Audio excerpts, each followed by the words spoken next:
Hello everyone, and welcome to the next two Onslaught players tier list. Well, more like 1.5 because I did most of the talking.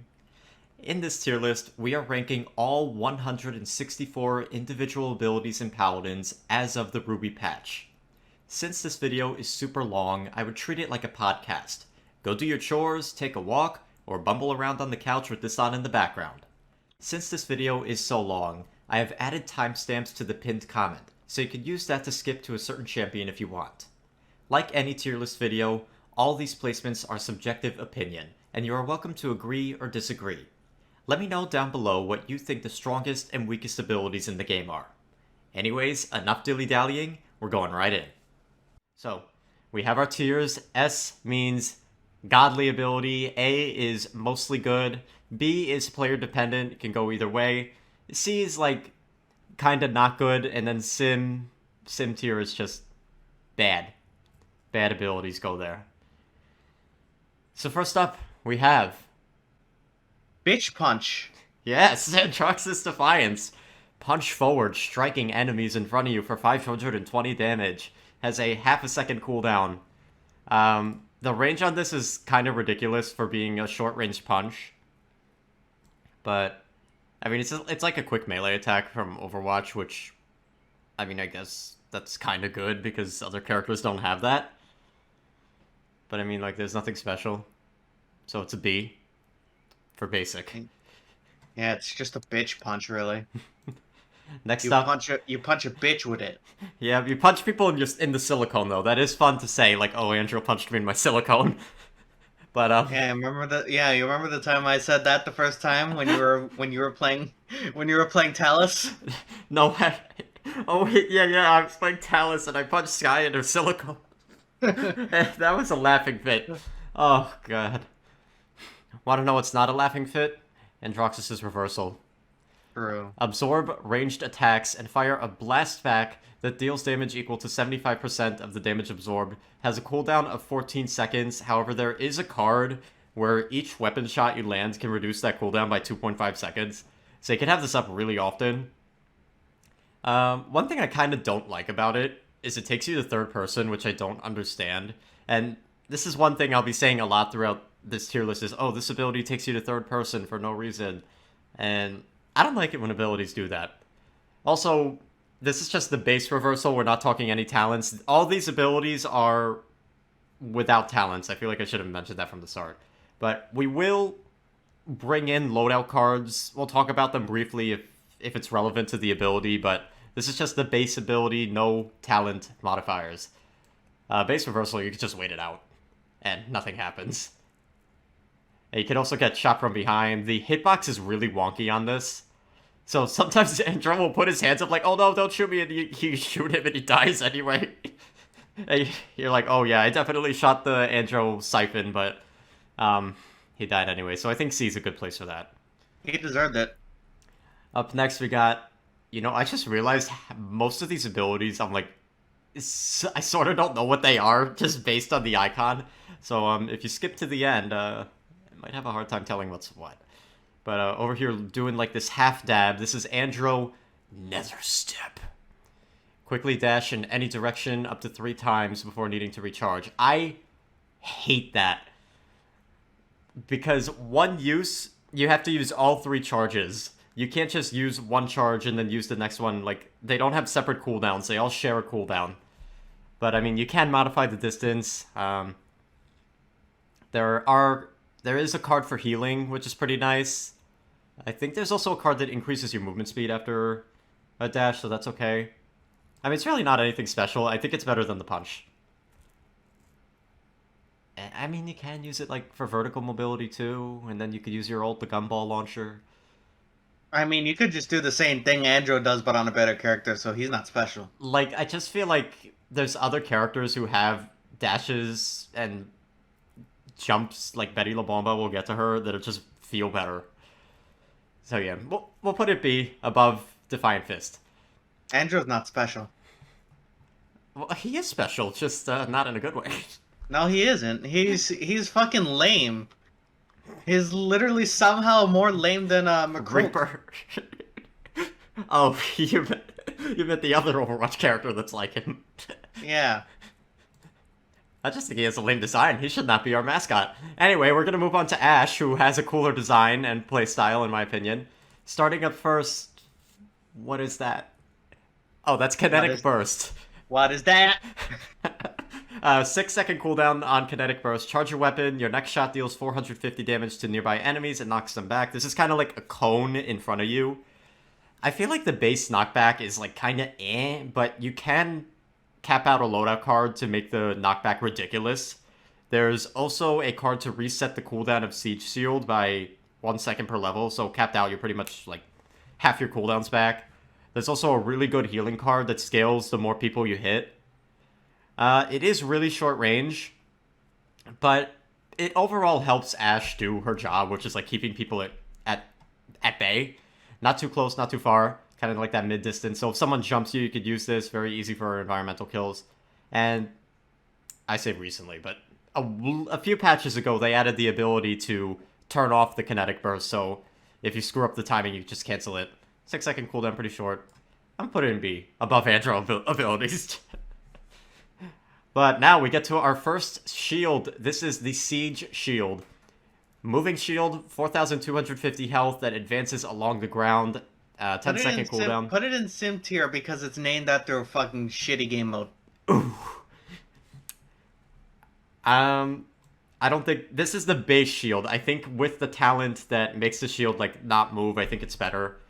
By itself, it's kind of small, and it is annoying to have to constantly move with it. Like, if you're trying to hold an area, it's not that good. If you're trying to push up, it's good. You know what? Another B. Most of our abilities are probably going to land in B tier, y'all. I think it's better than Kinetic Burst, but, like, I don't think it's an A tier.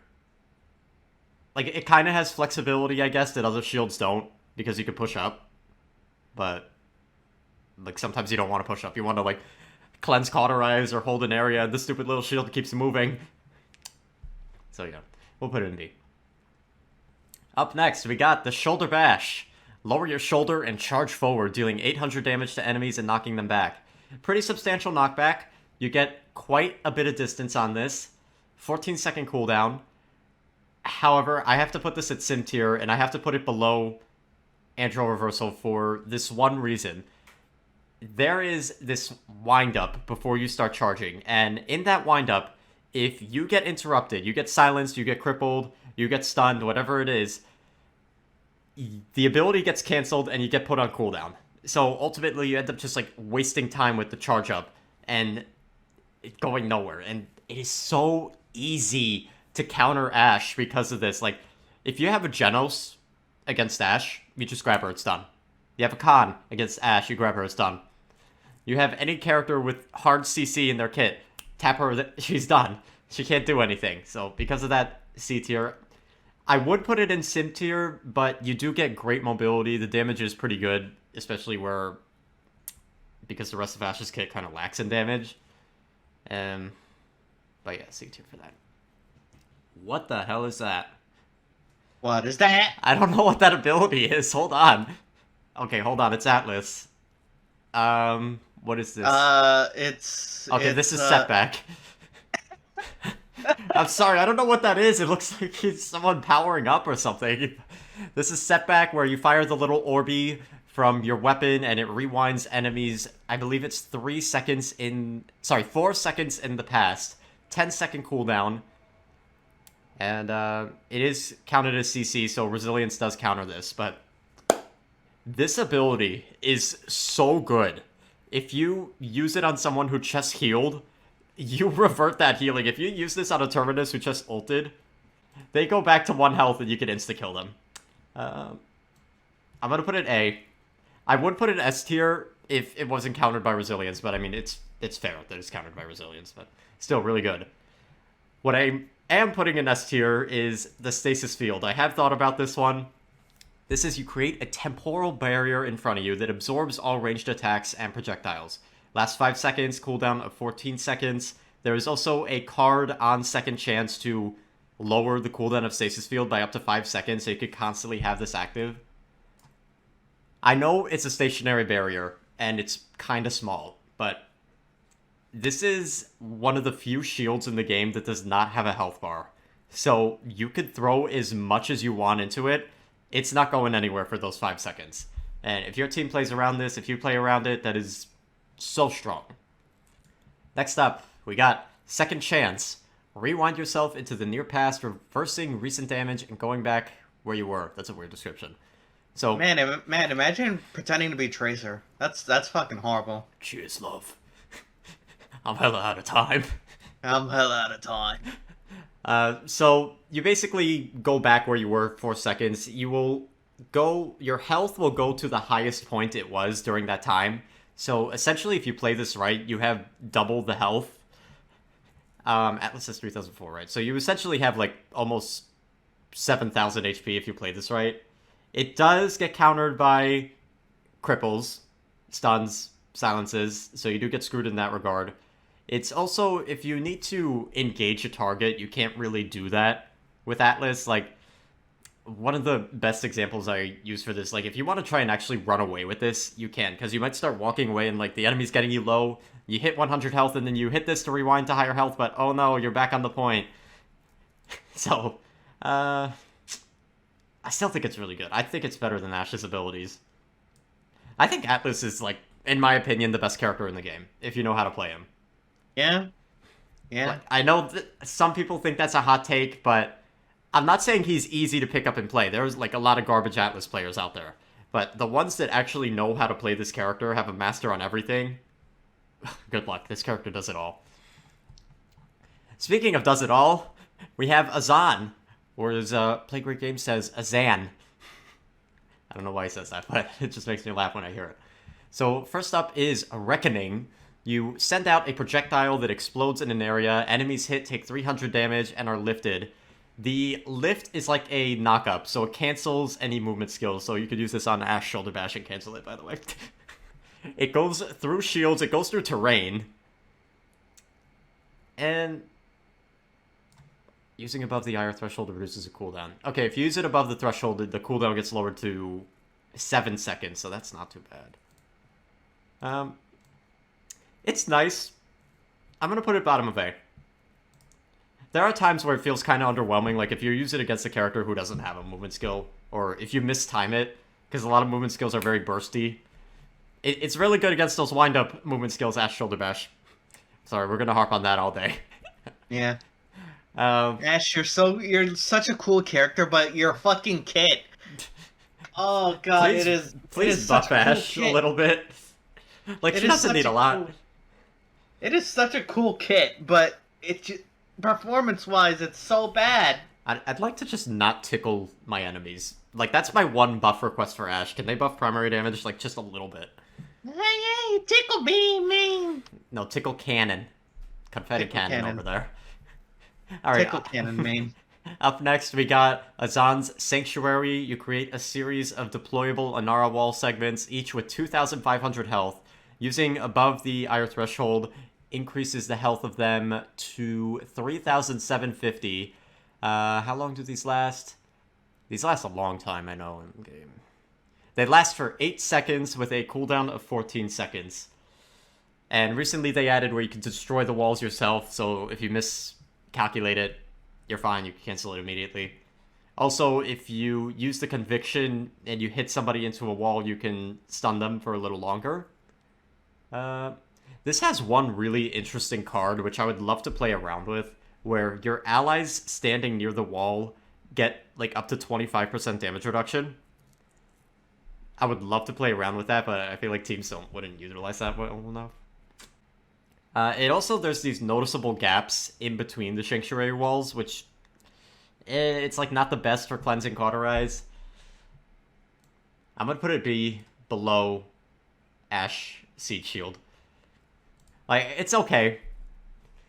You could cover yourself, cover some allies. I mean, it's debatable. Sometimes you mess it up and, like, your ally gets stuck and dies.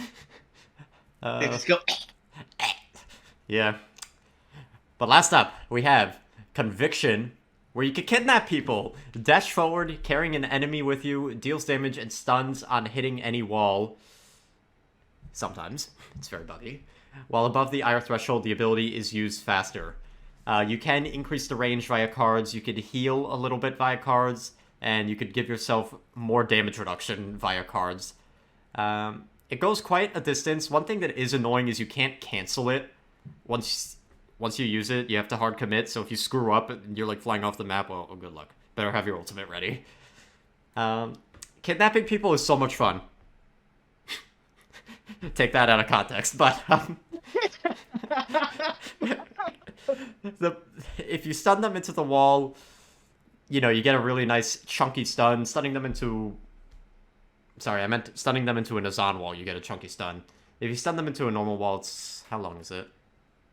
0.75 seconds. You can usually follow up one hit on that. The problem is, the stun is super buggy.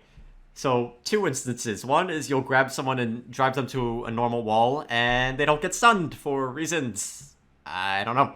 And the other one is if someone is standing on the opposite side of your sanctuary wall, you can go smack up to your side, use the conviction, and you'll somehow grab the enemy and pull them onto your side while hitting them with the longer stun. It's evil, and it feels like abusing an exploit, but I do it all the time, I have to admit. I'm gonna put it A, above Reckoning. No, above Second Chance. Ooh, I don't know. You could also lower the cooldown. Cooldown's 10 seconds by default. You could lower it to 8. Yeah, I'll put it here. We could always move things later. What the hell is this ability? We got a shield of some sorts. Okay, we got Barik next, so... Ew, Barik. Oh, do you guys want to cringe at what they named this ability? What? So Barik's first ability is the Barricade.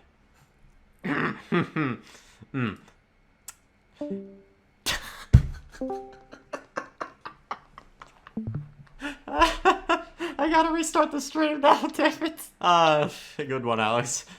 So, you create a barricade in front of you with 4,000 health to protect allies and yourself from harm. Did they buff this recently? Hold on, I'm scrolling down on the wiki because... Oh, damn, they did buff this recently. Okay. I could have swore it had less. So, 4,000 HP. It's a standard barrier. It is pretty big, I will say. How long does this last? Lasts for 6 seconds. 12-second cooldown. I feel like it's a little lackluster by itself. Like, with the barricade, what is the Fortify talent? It feels better. But I'm just going to put it above Ash Siege Shield, just because it stays still. It's pretty big. You don't need any talent to make it bigger. You can move around. Barrick's a short character, so he can definitely take advantage of that. Manlet privileges. There is a really fun card, although they nerfed this like years ago, where if you and your allies pass through the barrier, you get move speed. I'm scrolling down on the wiki here to find it. And they get that to Atlas. Atlas has that too on the stasis field, yes. I'm sorry, I forgot to mention that. Accelerator field. Passing through your barricade increases move speed of yourself or allies by 6% for 5 seconds. So 30% move speed if you cap it out. It used to scale by 10%. That was a lot of fun. Also, the Paladins wiki, like, stopped responding. Shit. I broke the Paladins wiki. Thanks, Barik. Now we can end this video. Bye, guys. Hope you enjoyed. Nothing made sim tier. Just when we were getting to one, I think might make sim tier. Up next, we have Barik's Turret. Deploy a turret that targets nearby enemies, dealing 120 damage every second. 10-second cooldown. You can have 2 of these up at once. By itself, without cards, this is like easy sim tier, I'm sorry. These also, they don't fire hit scan attacks, they fire projectiles, so the turrets can miss if your opponent's like zip-zapping around. With cards, you do have access to self-healing. You also have access to cooldown redux if someone destroys your turret. I don't know, I just don't feel like they're that great. It's like, if you leave this up over time, like, I'm thinking the point battles where, I don't know, it's like you fighting an Inara or something. You put this up and the Inara's focused on you, this thing's just constantly chipping away at her. Like, sure, that's fine, that's nice. If you have 2 of them, it's an extra 250, 240 damage per second, assuming they're both shooting the same target. But I don't know, there's like... One thing I love about most Paladins abilities is, like, if you're in a pinch, you could use one of your abilities and, like, something will happen.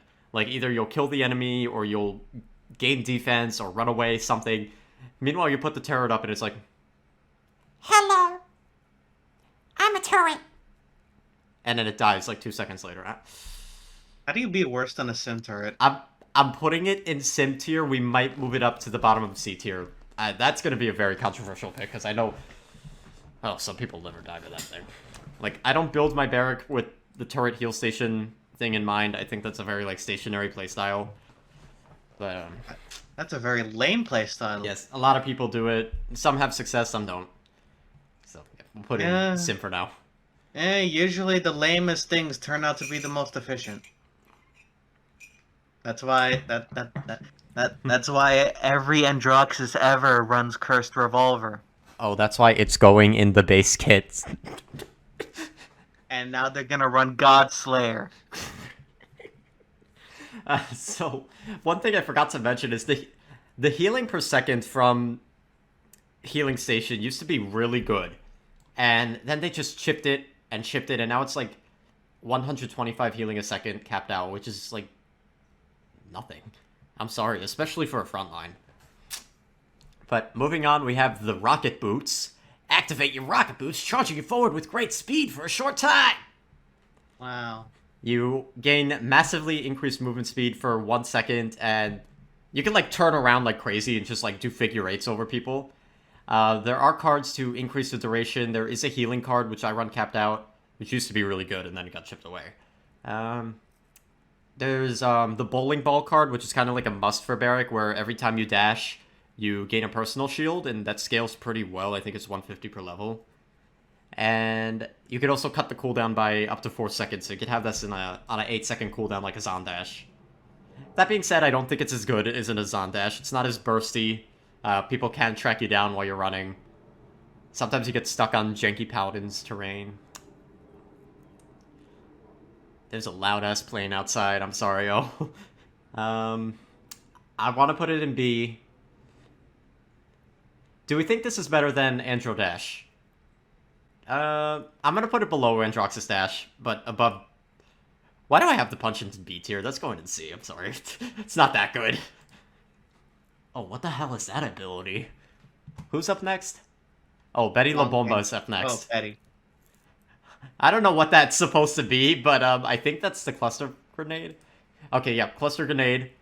So, you launch a grenade from your gun. The initial explosion does 250 damage, but for each enemy this thing hits, it spawns an additional cluster. The max clusters you could spawn is 6, and the secondary explosions do 500 damage. So, I feel like in theory, on paper, this ability is really good, and I feel like I'm one to talk about this because I do main Betty. She's one of my damage mains. But in practice, it just doesn't pan out that well. There's a delay from when you shoot your first cluster before... Paladins Wiki, stop responding.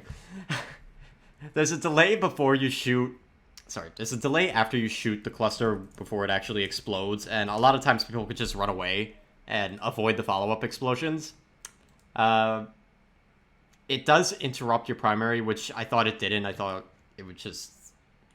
Like, if you shoot a shot and shoot the cluster grenade at the same time, the cluster grenade takes priority and your first primary shot doesn't come out. That's so annoying.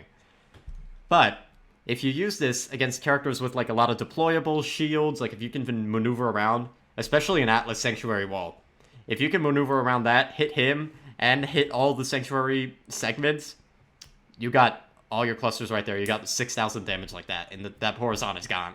Well, not gone because of damage reduction, but you know what I mean. I feel like it disappoints more often than not, though.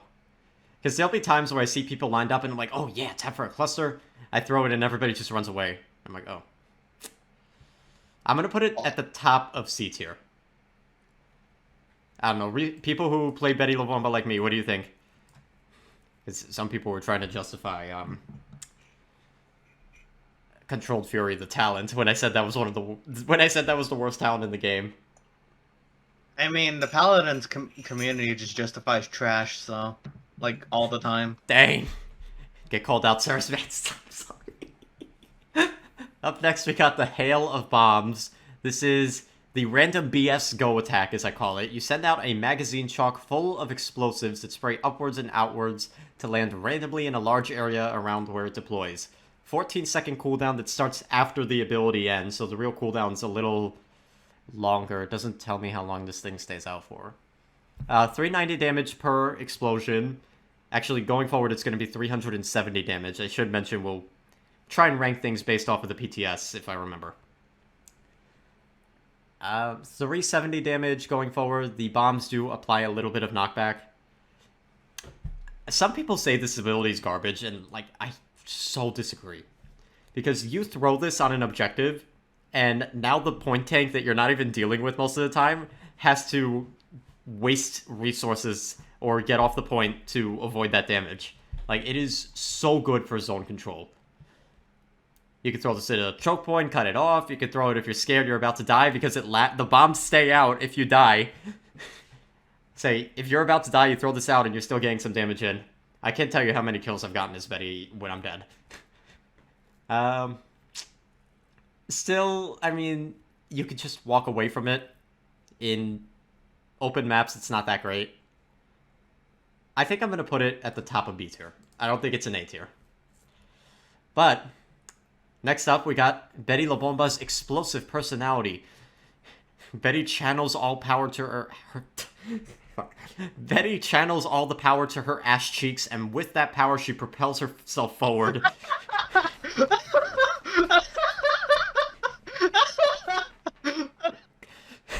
Why are you like this? Someone commented that on one of my videos that Betty just propels herself with the force from her ass cheeks. And I saw the animation at the opposing side today in the stream, and I'm like, you know what? That does kind of look like that. Oh, why are you like this? Like, she doesn't do anything. She doesn't, like, rocket jump with her gun. She doesn't, like, I don't know. She just, like, does this little bounce thing, and it looks like she's just, like, propelling herself by farting. I'm sorry.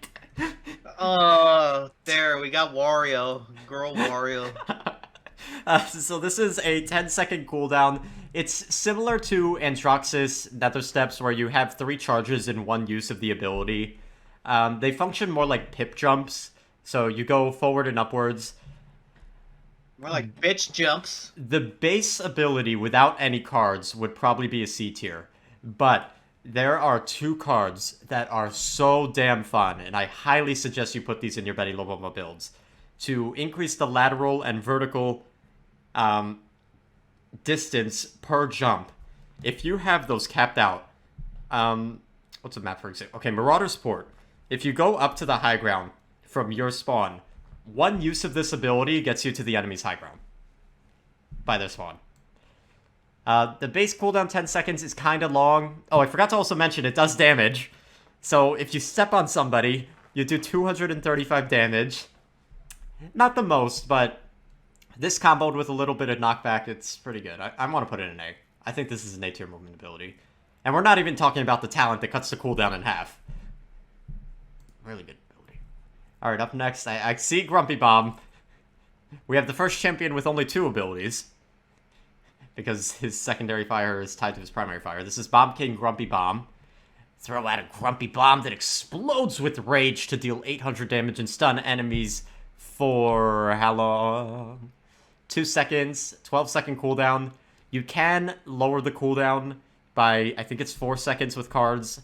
You can increase the stun by a further half a second, I believe. Hold on, checking up on that right now. Yep, by 0.1 second each. So you can increase the stun by an extra half a second. The fuse time on this is kind of long. It explodes after 3 seconds. So enemies can walk away from this. But the AoE is huge. If you get someone with a Grumpy Explosion, they're typically dead. And it forces movement or, like, a punishing stun. You have to do something to counter this. I'm putting it in A. I think it's a good ability. I think Alex hates this ability. Don't you hate Grumpy Bomb? Or hated it at one point? Yeah, I fucking hate anything that fucking CCs me, honestly. I'm gonna put this above Atlas Second Chance, but below Azaan Conviction. What the hell is this? Get used to hearing that a lot, yo. What the hell is this? I don't know these abilities by the pictures. Thank you, loud neighbor. Thank you. Okay, we have the Poppy Bomb.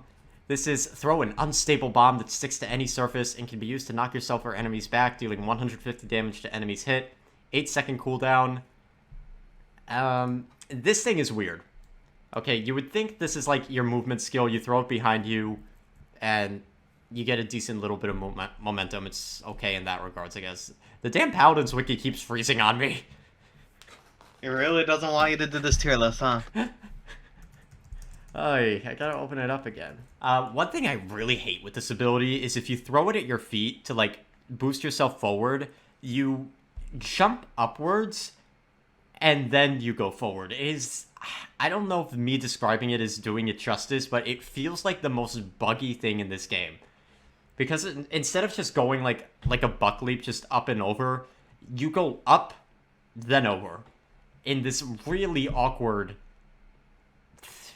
feeling. And you also, like, gain this crazy momentum while you're going forward.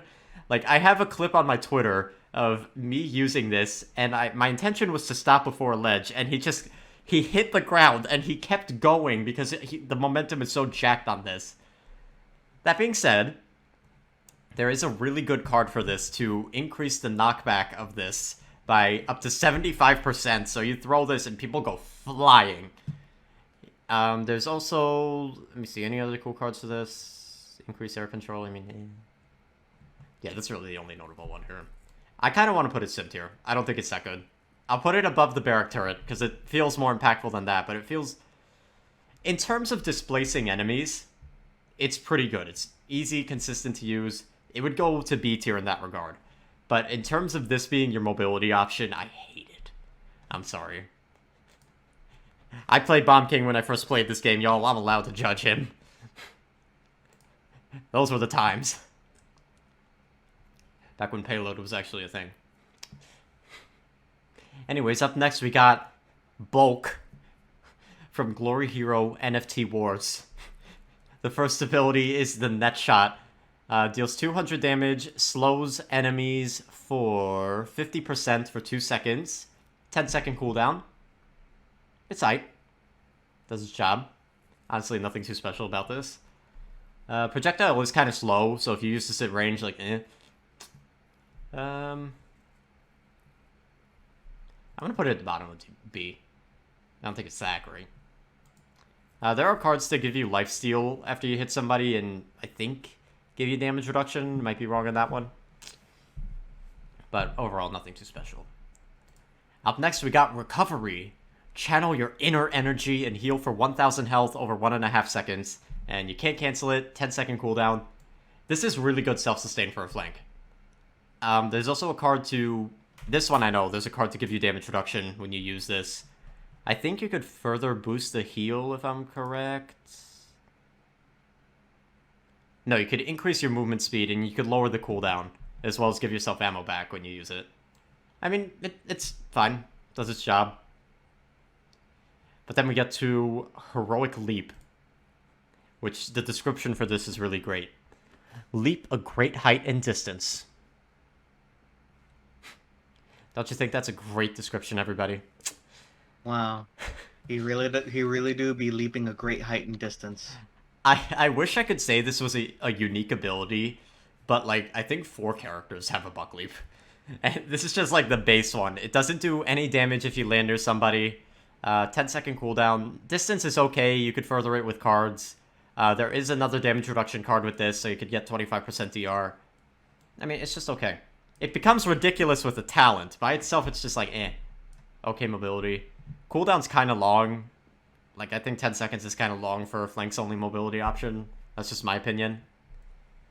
But, ooh, what is this?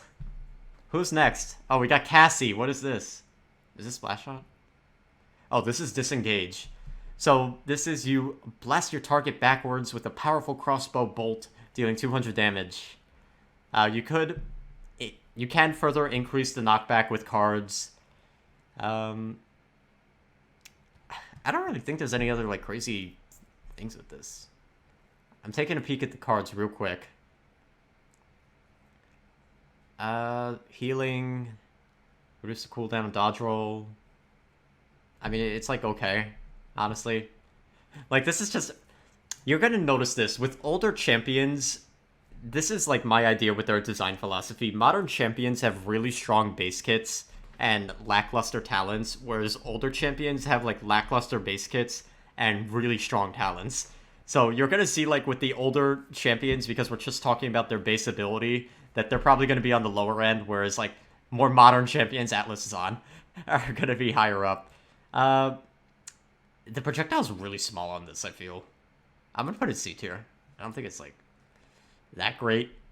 And it's like sometimes you hit somebody with it, it's like, oh wow, I did it, and then they like dash forward and it's like, oh, that sucks.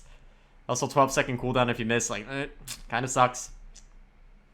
Up next we got the bane of my existence. This is Cassie's Blast Shot.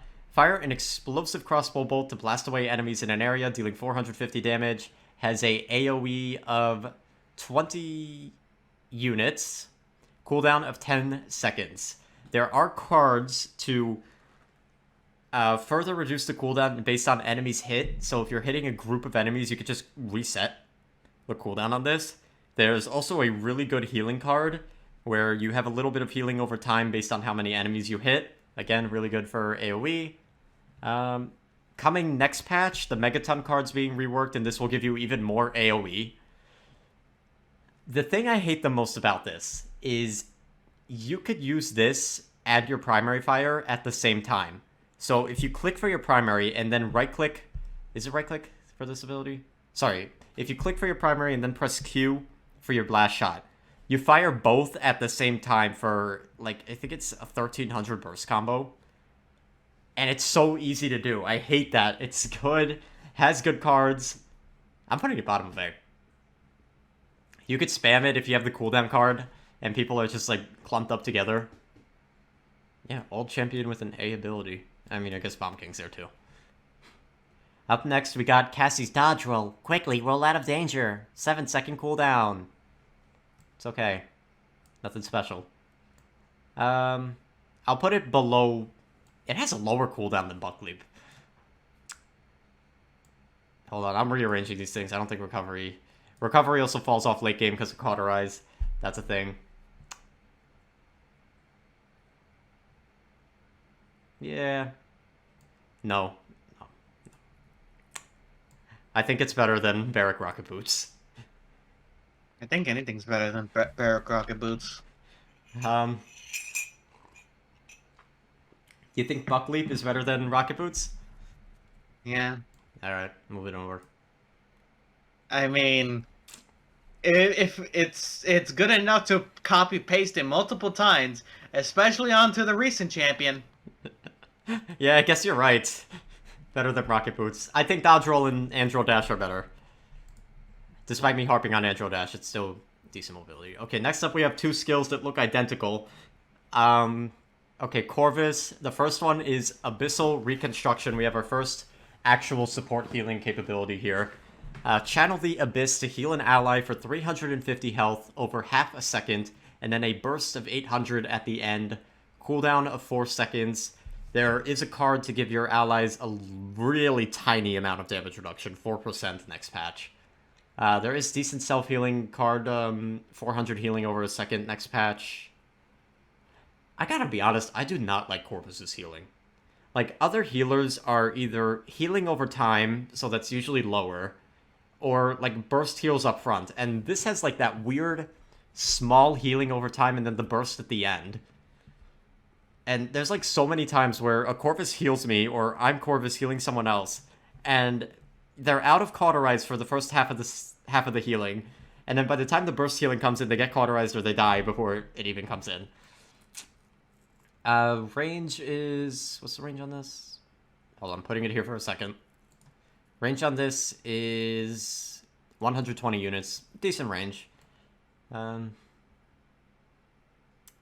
Honestly, like, it is a healing ability, and maybe as we rank the other healing abilities, we'll lower this, but for now I'm going to put it... I'm going to put it at the top of C, y'all. And I'll talk about that as we talk about the next ability, Mark of Fate, which ties into Abyssal Reconstruction. So, mark an ally to have them receive a portion of the healing done to allies or increased effects if healing them directly. If you mark an ally and heal somebody else, that ally will get 55% of the healing from Abyssal Reconstruction. If you mark somebody and like don't do anything else the whole game, this ability actually like is useless. It does 0. There are 2, some would argue really good cards, but 2 staple cards for Corvus with the Mark of Fate, where Grand Design gives... Oh, I don't remember which one does what. I think Grand Design gives lifesteal. 15% lifesteal to your marked ally that is also shared with Corvus. So if you pop this on an Imani, the Imani hits Fireball, gets 150 lifesteal. The Corvus player will also get 150 lifesteal. It's a really inconsistent way of healing, I gotta be honest, but there are times where, you know, you're like in the middle of a fight, no one's near you to help, and sometimes the lifesteal comes in clutch. There's another card to increase the movement speed of your allies by 15%. Actually, what am I saying 15%? This card's getting nerfed next patch for reasons unknown. It's going to be 12.5% capped out next patch, which is like, eh. That's such like a small benefit, I'm sorry. And it directly ties in with Abyssal Reconstruction, so if you mark an ally and then heal them with Abyssal Reconstruction, it lowers the cooldown of Abyssal Reconstruction by 1 second. So with Capped Out Chronos, you could like spam heal on somebody, but I gotta admit, I kind of hate that playstyle. Like, I feel like the mark is supposed to be something you put on your champion like furthest out there to like give them a little bit of benefit and keep them topped up in the fight. But instead, you have to constantly put the mark on the main ally you want to heal, because Abyssal Reconstruction's cooldown feels kind of like without it. I know it's just 4 seconds, but for a support, every little second counts. I'm putting it in C tier. They're nerfing it next patch, and like these 2 abilities are directly correlate with each other. Oh boy, up next we got Projection. Project a manifestation of your will. Piercing, damaging, and slowing enemies hit by it can be reactivated to teleport to the projection. So you basically toss your knife, does 400 damage, slows enemies for 35% for 1.5 seconds. Let me see. Projection lasts for 3 seconds once it's thrown. If you don't teleport, the cooldown's cut by 2 seconds. This ability is really buggy. So, like, let's say you're in a building, and you throw this out the window to escape. There's a good chance you won't escape, because for some reason, the visual that goes out on your screen versus the actual projectile that is thrown out does not match. I don't know why. It's been like this since Corvus' release. People have complained, and it's still not fixed. So there are so many times, especially if you're near a wall, where you'll throw this to go for the escape, and you end up going nowhere and die. When it works, you have really good mobility, arguably the best in the support class. But because it bugs out so often, I have to put it low. I'm putting it above... I'm going to put it... Honestly, I'm putting all of Corvus' abilities in C tier right next to each other. Putting it above Cassie, Disengage. Alright, up next we got Dredge with Broadside. I was tempted to put this in the Primary Fires tier list because it does consume ammo and it doesn't have a cooldown. But it functions differently from the normal Cursed Howitzer that I thought it felt more like an ability. I don't know. Y'all can debate on that one. Let's be real here. Broadside is practically the primary fire for everyone else. Most people, yeah, they just spam it. So you launch 3 grenades, and when they hit the ground, they float up for 2 seconds, and the freaking Paladins wiki crashed again. They float up for 2 seconds and then deal 950 damage each. If you stand in one of these clusters, you are gone. Okay? Gone. Gone. Goodbye. Nothing will be left of you. Well, I mean, characters don't give in this game, but if they did, nothing would be left. You can pretty much spam this. I think there's a card to heal for each hit of Broadside, right? Hold on, taking a look at the cards right now. Yeah, you could heal from Broadside. You could reduce the cooldown of Harpoon for enemies hit by Broadside. You could get ammo back for some ungodly reason. And a fun one, if you line up broadside shots in front of you. This is a card. You can kind of like sticky jump, akin to Demo Man from TF2. It's really wonky, though. I want to put this at, like, the bottom of A. Because against good players, they just walk around it, or, like, a term siphons it, and that's it. But on small maps, where you can't flank Dredge, it is a nightmare fighting this. Also, these don't do self-damage, unlike Dredge's normal primary fire. So if you get swarmed by a flanker, you could just launch these at your feet, and, like, dance around until either you or them die. Like, diving at Dredge is scary stuff, I'm sorry. Alright, what's next? Next up, we have the Harpoon. Launch a powerful harpoon that pierces enemies, deals 800 damage, and slows them for 50% for 2 seconds. 14-second cooldown on this is a really long cooldown. Base Harpoon, this ability has 2 talents for it. So the base is kind of like eh. I feel like some dredges never even use this, truth be told. Like the Scuttle dredges that just spam broadside and reload, they never use this. But like in theory, you throw this at someone, you hit them, and then they're slowed so you can hit easy follow-up shots. Or like someone's caught in the broadside, you hit them with this, and then they're stuck in the broadside and die. Piercing enemies is nice. Sometimes it doesn't always come into play. I mean, I think it's okay. It has a little bit of a wind-up time. It's a pretty fast projectile, I will say. You can lower the cooldown on it. You can heal from it, I believe. You could further increase the slow by a lot on this, which I feel like that's kind of underrated. But, yeah, overall, I don't feel like it's that great. I'm gonna put it above Barik Rocket Boots. That's gonna be like our bookmark for B tier. Barik Rocket Boots. What the hell is this? What the hell is this? Shortcut. I was like, what the hell is that? What the hell is that? Okay, so what is that? This is, you create 2 teleporters that you could transport between. The annoying thing about this is you have to set it up beforehand. So if you get dived and you only have one, if you haven't set them up beforehand, you're screwed. This has some really good cards though. You can heal after you teleport. You can further increase your jump height when you exit. You can increase your jump height after you exit the portal, which is a really good filler card because the jump height's insane. You go like whoop. I highly recommend having that card in your Dredge builds, by the way. There's also a really good self-healing card, 250 healing a second capped out, if you stand near them, so you could just put one near you, put the other one far away for your escape, and you just sit there and camp with your self-healing. I do have to rate this lower than other movement skills, simply due to the fact that you have to set this up prior, kind of like Corvus, freaking projection. But I feel like this is better than projection. Because it's not hindered by dumbass hitbox. I'm putting it at the bottom of B tier. I don't think it's a C tier ability. What is that? Drogoz Fire Spit? Okay, yeah, Drogoz is up next. This is Fire Spit. This ability kind of does a bit. Spit does a bit. So, by itself, if you spit this at somebody and you hit them with the spit directly, it does 150 damage.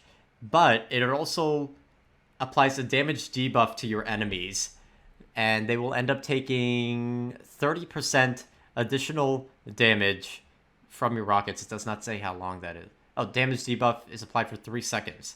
And also, apparently, according to the wiki, that damage taken debuff also benefits your allies. So you could, like, if you're a good Drogoz player, you could probably set someone up, I'm imagining. But the main use of this is you spit, and then you shoot it with your rocket launcher, and the spit will explode in a really big AoE for 900 damage. Has a 8-second cooldown. It's really good for getting enemies around corners. Like, if someone's around a corner, and you have the drop on them as Drogoz, like, this is good. Also, if you hit them directly, you're still getting a benefit. 30% increased damage, that is, like, Furia's ultimate increases damage by 30%. You could do this 8 seconds if you're good enough. The projectile is really damn slow, though. I gotta say that. But you could further... I keep saying further. You could increase the size a lot, like 72%, I think, with a card. No other cards of note to my knowledge. You know what? I'm gonna put it below the shields. I think that's better. Up next, we got, everybody calls it the Fair and Balance. This is Salvo. Has the longest cooldown in the game at 20 seconds. This is, you load all the rockets into your launcher and unleash them with your next attack for a rapid-fire assault. Deals 250 damage per rocket, so that is 1,250 total. Does an additional 100% damage to shields, so you can knock out 2,500 health from a shield. The main thing most people do with this is they use the fire spit and then they follow up with the barrage from Salvo. But I feel like by itself it's really not that great. Like, I'm gonna put it at the C tier. I think the explosions also have slightly smaller radius than the normal rocket launcher. Let me see here. Hold on.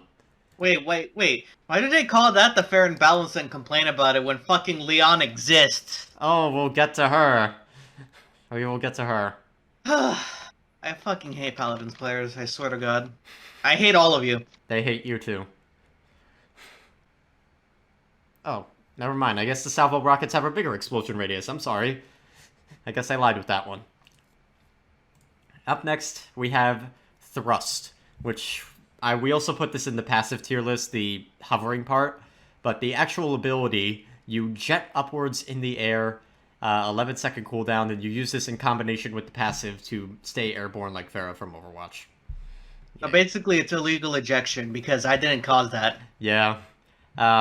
This is Drogoz' bread and butter ability, but Drogoz should be arrested for this.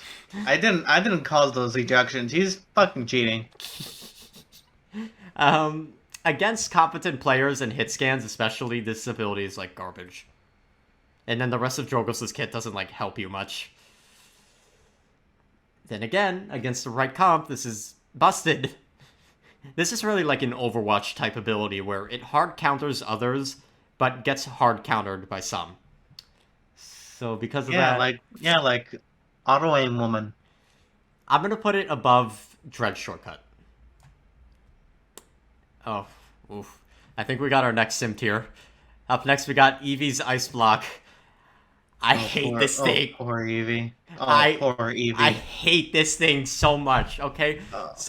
Poor Evie. 14-second cooldown. You encase yourself in ice to become immune to all damage. Sounds fine, right? Except it doesn't do anything. You're sitting there, waiting. And when you exit the ice block, there's like a notable delay before you can do anything. So oftentimes you exit the ice block because when are you going to ice block when you're in danger? Sometimes enemies will like surround you after you pop it. And it's like, oh crap, I got to escape with my blink. So you hit to exit the ice block and people murder you before you can even react. It's a shitty May ice block, basically. Also, I don't know if this is like servers or some kind of delay when you start the ability, but there have been so many times I have lost count where I am low on health and I know, okay, let me use my ice block. I have the self-healing card in there. We'll heal up and get out of here. I pop the button. The camera goes to third person. This ability takes you to third person for some reason. You go to third person. You see the ice block come up, and then you still die. Like, it has the same bug that Androxus Reversal has. And I hate that. Also, notice how I mentioned healing card. This ability does not heal you with base, which I know I'm comparing to Overwatch, but like really... Sorry, Overwatch does this one better. I hate it, I'm sorry. Top of sim tier. You know what? No. Bottom of sim tier. I think Barik's turrets and Bomb King Poppy Bomb are better. And I'm sorry, Alex, I know you're a former Evie main. Yeah, I still play Evie from time to time. But I just know it's shit. I hate that ability so much. Yeah, I'm sorry. Yeah, I know, it's fucking shit. It's literally worse May Ice Block. How do you make it worse? Like, and one cool thing about Overwatch with May's Ice Block is if you're an ally standing behind it, the thing blocks damage from the front. So you can body block with it. Yeah, that's so cool. I can't believe I said that. BRB gonna know. Alright, hold on. I'm out of tea! Despite that garbage start, Evie's next ability, Blink, is quite good in my eyes. So you magically teleport forward a short distance 4-second cooldown, so you can use this often. I find this really catches enemies off guard. You can further increase the distance. You can self-heal with it. Thank you, noisy neighbors. Thank you. Thank you. Thank you, noisy neighbors. I feel like the self-healing card's kind of required to play Evie, but I'm sure some can play it without it. I think this is a really good movement skill. Because there are, like, bursty movement abilities and then, like, channeled movement abilities. So, like, Victor's running would be a channeled one, whereas, like, Cassie dodge rolls is a burst one. And, like, Evie's is, like, the peak of burst movement. And you could also use this omnidirectionally. So you could blink upwards, you could blink ahead, blink back, wherever you want to go, you could do it. You can even blink into the pit. You know, where you belong. I know I would. You know what? Hot take, I'm putting it at the top of A tier. I think this is one of the best movement skills in the game. True. As a matter of fact, in my opinion, I think Evie has, like, one of the best movement in the game. Yeah. See, this is one thing with the old flanks. Not all of them, but a few of the older flanks have multiple movement skills. Actually, 7 does too. But, I just hate it when flanks only have one movement skill and it's on such a long cooldown. Like, we'll talk about that as we go on.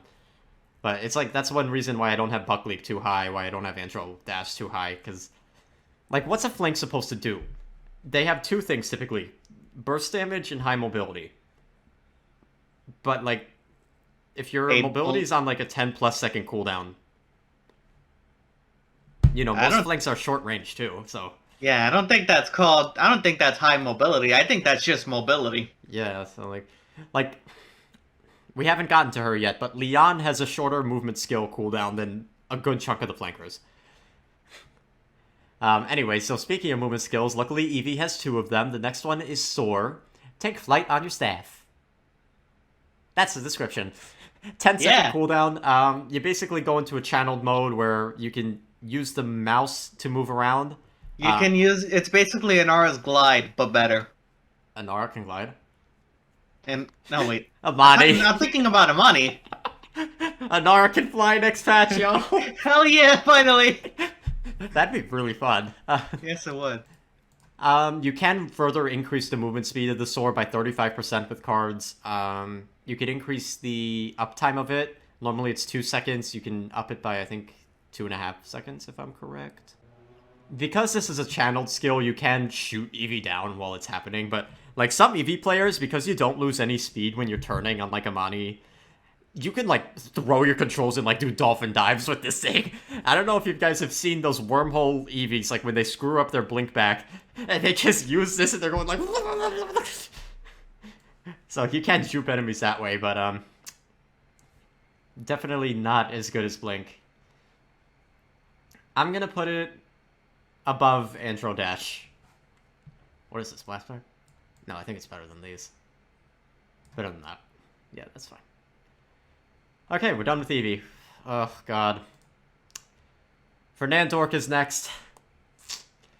So, I just want to preface that Fernando is my least favorite character to fight in this game right now. But that is due to a talent. Okay? In reality, I think his base kit kind of sucks. But this one talent just makes him so unfun to fight against that I just have, like, a unnatural hatred for this character. He's also kind of cringe, and that doesn't help. So, first up, we have Fernando's bread and butter, Shield. God, the old Paladins' names were so lame. Shield. Yeah, just like Fernando himself. You hold up a large shield with 5,200 health in front of you that blocks attacks. 12-second cooldown once you put it down. You can move around, so, like, you become the shield, essentially. Which, unlike Ashe's shield, which constantly moves forward, you decide where the shield goes. And I do think that is pretty strong. The base cooldown's kind of long, not gonna lie. But you don't have to worry about your shield, like, recharging, which we'll get to that with a talent when we do the talents tier list. But, you know, as long as you have your cooldown, you have that full 5,200 damage to block attacks. I think even so, the base shield is good. Like, I'm putting it... One downside with it, though, is you have to channel the ability, so you can't do anything else while you're shielding. Unlike Ashe and Barik, who can put their shields up and still attack, and run away, do whatever they want. Fernando has to hard commit to shielding his allies. Which puts downtime on damage. I mean, it's not like he'll be doing much damage anyway. I still think being able to move the shield around at will is stronger than having it stationary, because we'll get more into this with Aegis, but the way you outplay shields in this game is two things. You either outmaneuver them, or you wait them out. And with the stationary shields, you could do both, because they'll go down after a time limit. With Fernando's shield, you have to just wait it out, because you can't outmaneuver it. He'll turn around, and that's why I hate Aegis so much, because you just can't outplay it without record. At least he can't aim it upwards, but then again, hitboxes suck in this game. Yeah, he can't aim it upwards, so flying characters just screw him over. But it's pretty big. There's like a lot of times where you think you have a height advantage and you still hit the shield because Paladins hitboxes. Again, another ability that's kind of lackluster without a talent. This is Fernando's Fireball. Shoot a fireball that passes through enemies and deals 450 damage. Yaha! 7-second cooldown. You can get that cooldown down to 4.75 seconds next patch. And also next patch, the Hot Pursuit card will no longer have a internal cooldown. So you could get a 40% movement speed for 3 seconds every almost 5 seconds. That's pretty good. But I feel like without the Scorch talent, this thing's kind of like eh. Which is kind of a shame, because this is my favorite part of Fernando's kit, because his base primary sucks. We talked about this. But this actually gives Fernando a little bit of oomph to his damage. Not a lot of oomph. 450 damage is not a lot. But the projectile is really big, and it's pretty easy to consistently hit multiple enemies with this. I'm going to put it... was that Cassie Blast Shot? I'm going to put it above Cassie Blast Shot. You know what? No. Cassie Blast Shot has burst combos. This doesn't. Mobility. Okay, I'm going to put it above Dredge Harpoon. I think that's fair. And then up next we get to the lamest ability in Nando's kit, Charge. Charge through your enemies, dealing 400 damage to them. I gotta say, this has the dumbest animation in the game. I'm sorry. Coming through! Like, you think Charge, like, oh, he's gonna put his shield up front and, like, knock enemies out of the way like a real knight. No, instead he just runs at you. And not even, like, a Raum, like, charging at you. I'm talking, like, a light jog in your direction. That's what the animation looks like on this thing. Watch out, he's gonna jog at you. He's gonna jog at you, coming through. 400 damage is okay. This thing used to do less damage, and then they buffed it. So that was a nice change. There is a card to apply knockback, but it feels really random and unreliable. There is a bowling ball type card like Barik has, where you can gain a 150 health shield after you charge pretty good. Movement speed card. Like, it has okay-ish cards, it's just like, eh. The okay-ish cards don't really make it feel any better, and also you don't get a lot of distance with this. Still, it is a movement skill. Putting it bottom of B, above Dredge Teleport. Okay, up next, we got Furia, starting with the inverse of Corvus's heal. Actually, this one came first anyway. This is Kindle Soul, 3-second cooldown. You target an ally to burst heal them for 1000 health, and then an additional 400 health over 2 seconds. Range is 125 units. I think that's actually the same as Corvus's range. I find that range is pretty good. Some people don't. I think this ability's good. Like, if you cleanse Cauterize, if you're good at cleansing Cauterize and your Furia knows to back up on that, you get, like, really consistent high healing. And even if your Furia, like, screws up the initial healing, like that's under Cauterize, you could still break Cauterize and you get the additional 400 health. Like, it's just nice. It has a nice recent card where you and your heal target get increased movement speed, 25% for a second. I really want to play around with that. I haven't tried it yet. But that sounds like a fun one. There is a self-healing card for this, for Furia, but it kind of sucks. It's 500 health over 3 seconds, which is like, any other cards? There's ammo on this, and... you could also apply a small shield to your allies with this ability, which initially I thought, like, why would anybody use this? And why is this card getting nerfed every patch? But then I thought about it.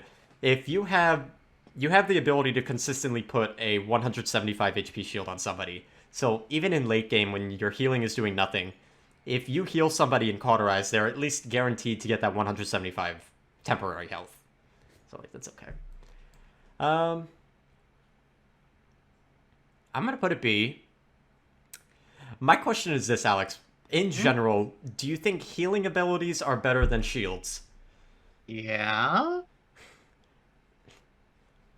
Because like I'm debating on that. You can like, let me hold on. Shields are temporary. They have a low. You know what else? You know what else is temporary? Being dead. But you want to know what? You want to know it takes long to come back up? Coming back alive. Hmm. That's why I think healing is better than shields, because shields are expendable. Who cares about them? You're not gonna go like, oh, no, my shield. It's not like a fucking Pokemon Nuzlocke, right? No, my shield. Yeah, your life is gonna take like over 10 seconds to come back. Exactly. And then you have to walk back on some maps. I mean, granted, we are basing this tier list on Onslaught, y'all. I forgot. I mean, it's in the damn title, but because some people get like, why would you place this here? Like, it's based on Onslaught. We don't play Siege. I'm sorry, I find it boring. Yeah, Siege sucks. Fuck Siege. And you're all on copium if you like it. Dang. I'm right. They hate you too, Alex. I'm Pepley. He's Mopey. All right, so I'm gonna put it above Hail of Bombs at the top of B. Thank you, noisy neighbors. My God, Sunday driving here. All right, up next we have Pyre Strike. Now, with talents, this goes up to an S, but we're talking about the base Pyre Strike. So you throw out a beam that travels forward, stunning enemies. It deals 400 damage when it first hits them, and enemies who remain in the beam take an additional 20 damage over every 0.05 seconds. I think that's 200 DPS. No, 400 DPS, I'm sorry. 400 DPS. The stun is for 1 second, and you can stun multiple enemies with this. The problem is, this is probably like the most choreographed move in this game. And it's so predictable. Like, if you dive a Furia, you know this is coming. And she does the little spin before she throws out the attack. It's so easy to see. Like, so many times when I'm playing Train Term and I go against a Furia, I'll like start running at them, and then I see the beam come out and I'm like, okay, let me just step to the right real quick. Dodge a beam. You can bolster the stun by 0.75 seconds, so you could have it at almost 2 seconds, 1.75. You can get additional wrath if you hit stun, if you stun an enemy. You could reduce the cooldown of Wings of Wrath, and you can make it bigger. It's like okay. It's a standard crowd control ability that most supports have a crowd control ability. It does go through terrain. I forgot to mention that. It goes through terrain, it goes through shields. So, like, you could throw this into Fernando and knock him out of the shield if he's not running Aegis, which is so evil. And we love that. We stand that here. I'm going to put it... I still think shields are overall more consistent in terms of value, so I'm putting it like that. Like, I'm trying to rate consistency over... I'm also kind of rating, like, max impact, too, so... We do a little bit of both. I think it's a V tier ability, though. For a second, I thought you were gonna say we do a little bit of trolling, and I was like, I agree, we do that. We do, but for this, we're trying to take it seriously. Although some people think we're on like crack or something with these tier lists. So I mean, we might as well be. I mean, we did put Talus in A tier last time for the weapon, and like looking back, I'm like, what were we thinking? That was the only one I'm like, no, that's not that good. Well, up next we have Furia, Wings of Wrath, which just sounds like a song title. You surge backwards while launching, seeking projectiles that deal 200 damage each. So 600 damage total, 10-second cooldown. I just want to say I hate movement spills. I hate movement skills that force you backwards. Like, I'd rather have a skill force me forward than backwards. Because, like, especially if you want to, like, actually get into the fight, you have to turn around and then turn around again. That's annoying. If you screw up, if you're behind, like, a cliff or something, you don't recognize it in the moment, you dash off the cliff, or you dash into a wall that you didn't realize was there. Like, I hate that. The projectiles being there, like, honestly, I don't know why. Someone on the Paladins team must love auto-aim because they decided to throw in auto-aim orbs for no reason on this skill. I mean, they can't even balance their game right, so of course. This has a really good card where you can lower the cooldown of Pyre Strike by up to 4 seconds for each hit from the orbs. So if you cap that out, every time you use Wings of Wrath and you hit all 3 orbs, you are getting a full cooldown reset on your beam, which is almost integral to a Furia's talent builds. You could heal a little bit if you hit somebody with this. It's okay. I just hate that it pulls you backwards. Like, for that, I have to put it in C tier. I hate that so much. Up next, we got... What is that? The Ball. The Ball? Whose ability is this? Oh, I see the totem next to it. It's Grohk. Oh, it's a bitch. Okay, Shock Pulse. So this is base Shock Pulse, y'all. Launch a shocking projectile that bounces between enemies, dealing 150 damage per bounce, 6-second cooldown. I mean, it's just like, okay. It's something you use for a little extra damage. You can get movement speed and healing off of the Shock Pulse bounces, which is pretty nice. I feel like this ability by itself is fine. It becomes ridiculous when you run Maelstrom and you're constantly getting the cooldown resets and bonus bounces. But like by itself, honestly, it's just like, fine. If you're good with Grohk, it does as well. If you're not, you can bounce off projectile, bounce off deployables, which is pretty nice. I'm gonna put it... Do you think Fernando Fireball is better than Grohk Shock Pulse? I'm like debating on those two. I have no idea. Thanks, honestly. Alex. You're really helping me. Yeah, you're welcome. I'm gonna put Fireball above because the projectile's bigger. So up next, we got our next healing ability, Healing Totem. Deploy a Healing Totem that restores 300 health every 1 second to allies within its area. You have two charges of them with a 13-second cooldown. One thing that's really unique with this ability is this is, to my knowledge, the only ability with charges where the ability is like... How do I describe this? The cooldowns are simultaneous. So, for example, if you... Who has Okay, for example, Vatu Dash, which we haven't gotten to it yet. But that ability, you have 3 charges of it. It has a 5-second cooldown. If you use all 3 dashes, you wait 5 seconds, you only get 1 dash back. With this, if you use your 2 totems, you wait 13 seconds, you get both of them back. So if you're cycling your totems well, you could essentially have constant uptime on these.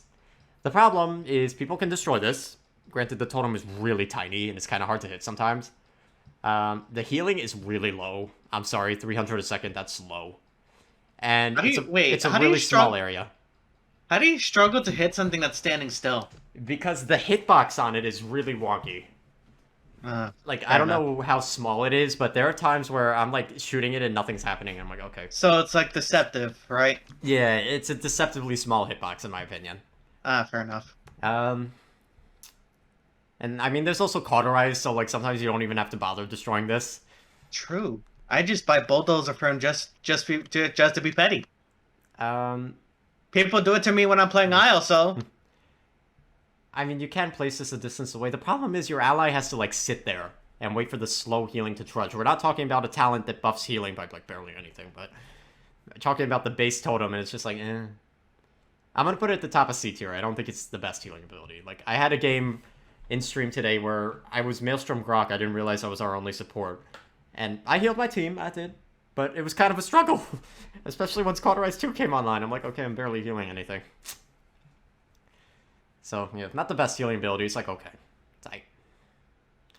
Up next, we got Ghostwalk. Commune with the spirits to remove negative effects and become ethereal for a short time. 15-second cooldown. You go in, like... You don't go invisible. People can see you, but you become, like, smoke, kind of. You gain bonus 50% move speed for 2 seconds, and you cleanse all negative effects when you do this. I believe this does cleanse Cauterize right away. I could be wrong on that one. But it is really good if you use this in conjunction with your totem for just free healing. Without anybody being able to do anything about it. The problem is you don't get a lot of distance with this. So if you need to run away, this kind of doesn't help you. What's telling me that Sim spelled incorrectly? That's spelled correctly. Tier list. I believe Sim isn't a word. I don't think it's, like, the worst ability, like, being able to... You know what, though? Maldamba's Slither does the same thing, but you actually get distance with that. I know we haven't gotten to Damba yet, but, like, we are going to be comparing these abilities to each other, especially for support, so, like... I'm going to put it... I'm going to put it above Heroic Leap. In B tier. Alright, I think we got Grover next, because I see all the plant-based icons. So, up next we got... Yes, it is Grover. Let's see, first ability... Crippling Throw. Throw your axe to cripple an enemy, dealing 425 damage to them next patch for some reason, instead of 400. 7-second cooldown. Cripple is for 1 second. This does not have any damage ramp up or fall off like his normal primary fire, so it's always 425. I think this ability is really good. Like, there's very little indication that it's coming. You just see Grover throw his axe a slightly different way. Like, if you don't catch that, you would get hit with the cripple, like, ugh. Especially if you're a character with, like, a channeled movement skill. It's pretty good. And with Deep Roots, which is getting booted, this is, like, busted. I'm putting it at the bottom of A tier. I think it's a good Bye, Deep Roots. No one will miss you, except the, like, Grover 1 tricks, but you know what? Who cares about the Grover Run tricks? Yeah. Alright, up next we have Blossom, which we also had this featured in our passive tier list, because there is 2 parts to this ability. The passive ability is you heal all your allies around you for 80 health every second, but the real ability is when you activate this, going forward into next patch, because they're changing it, you will heal 650 health in a burst, and then an additional 300 health over 2.5 seconds. I personally think the old one of burst healing 800 was stronger, but you have to keep in mind, if your team is playing in a relatively nearby space, I don't want to say small because the radius can be pretty big with cards, you are getting constant healing onto them, constant burst healing if you're timing it right. Like, I can see why people think Grover is the best support because of this ability. It's just so consistent. It does fall off really hard with Cauterize, though, I gotta say. Like... I'm gonna put this above Atlas Conviction. I'm sorry, Azaan God, Atlas can fly and kidnap people. Atlas Conviction. Oh no! There is a card that's kind of mandatory. I feel like a lot of supports have mandatory cards, which I hate. But there is a card to further increase the radius of the Blossom by 20%. Like, you need to be running that in your build, no question. You could give allies movement speed after you activate the ability, 25% capped out for 4 seconds, not too shabby. You could give yourself damage reduction. I think it's 25% damage reduction. Oh, snap, damage 6%, 30% damage reduction when capped out. Grover has some really cool cards. It's just you never see them played because you have to run... What's this card called? Verdant Expanse at a 5 to increase the heal radius. Because otherwise you're just throwing. Alright, up next we got the Vine. Launch your Vine from your body and pull yourself to a targeted location. It's basically a shittier Voro ability. Yeah, like, there's 2 more abilities that are this, but way better, and this looks so lackluster in comparison. Imagine being the first one to have this move, but other champions just have the same thing, but better. They steal it and then make it better. Way better when we get to one of the final champions here, by the way. Fucking sucks to be you, Grover. Like, I don't know, it feels sluggish. Grover is huge for a support, so, like, it's easy to gun him down while he's flying. There are some times where you look to a wall and it doesn't activate. There is a tech you could do where if you vine the floor and then quickly look forward, you just, like, launch yourself. But, like, I feel like I shouldn't have to rely on buggy tech to make the movement skill useful. For that, it's going in C tier. I'm putting it below Corvus's healing. I think it's better than projection just because it's actually not bugged out. Alright, up next we got my main, Imani. First up is... Symmetra 2.0. Well, 4.0, 4.0. basically. First up is... I can't believe I forgot the name of this ability. Elemental Shift. Wow. You switch between fire and ice. That was sad. Wow, you actually forgot the name of that ability, huh? I did. I really did. It really just... I feel like all the stance swapping abilities we just have to put in B. Like, they don't do anything. Just swap your stances. It is cool because of this. You have two sets of abilities. Two primary fires and two secondary fires. By itself, it's okay. You can reduce the cooldown all the way to 1 second with cards kept out. I feel like that is necessary if you want to do a stance swapping build, because the base cooldown of 6 seconds kind of sucks. If you want to do a stance swapping build, there is a very weak healing card for this. Yeah, I don't like that healing card. The two other cards for Elemental Shift are really good. You could reduce the cooldown of Frostfire Glide by 3 seconds when you do this, as well as reducing the cooldown on both Frostbomb and Inferno Cannon by 3 seconds. So, really, with cards, it forces that stance swapping playstyle. I talked about this more in depth in my Imani guide, so if you want to hear that in like a cohesive manner and not this rambly tier list style, I highly recommend you check that out. But by itself, it's like fine. I think I'm just gonna put it as bottom B tier. Like, it really doesn't do anything special. Up next, we got the little like gumball over here. That's the Frost Bomb. So you lob out a gigantic projectile that flies in an arc. It does 800 damage at max distance. The damage scales on this based on how long it's been out. And you ruined my life with it. Yeah. Regardless of distance, it will always root enemies for 1 second. And that is so strong, especially for a damage character to have. Like, the damage is kind of like especially because you have to ramp it up first. But I mean, like, you could hit people around corners with this, like a Drogoz Fire Spit, and root them on top of that. You could set up engagements with your team if you have coordination, or even you could follow up yourself with combos. Even though I'm not an ice user, this ability is the only reason I swapped to Ice Stance. Hot take, I think it's an A. 15-second cooldown that is kind of long, but there are ways to alleviate this with cards. I think Rover Crippling Throw is a little better, though, just because that comes out faster. Bottom of A tier. Hold on, y'all. I gotta be hydrated for this one, because I'm gonna talk a mouthful on this. Up next. Imani's Inferno Cannon.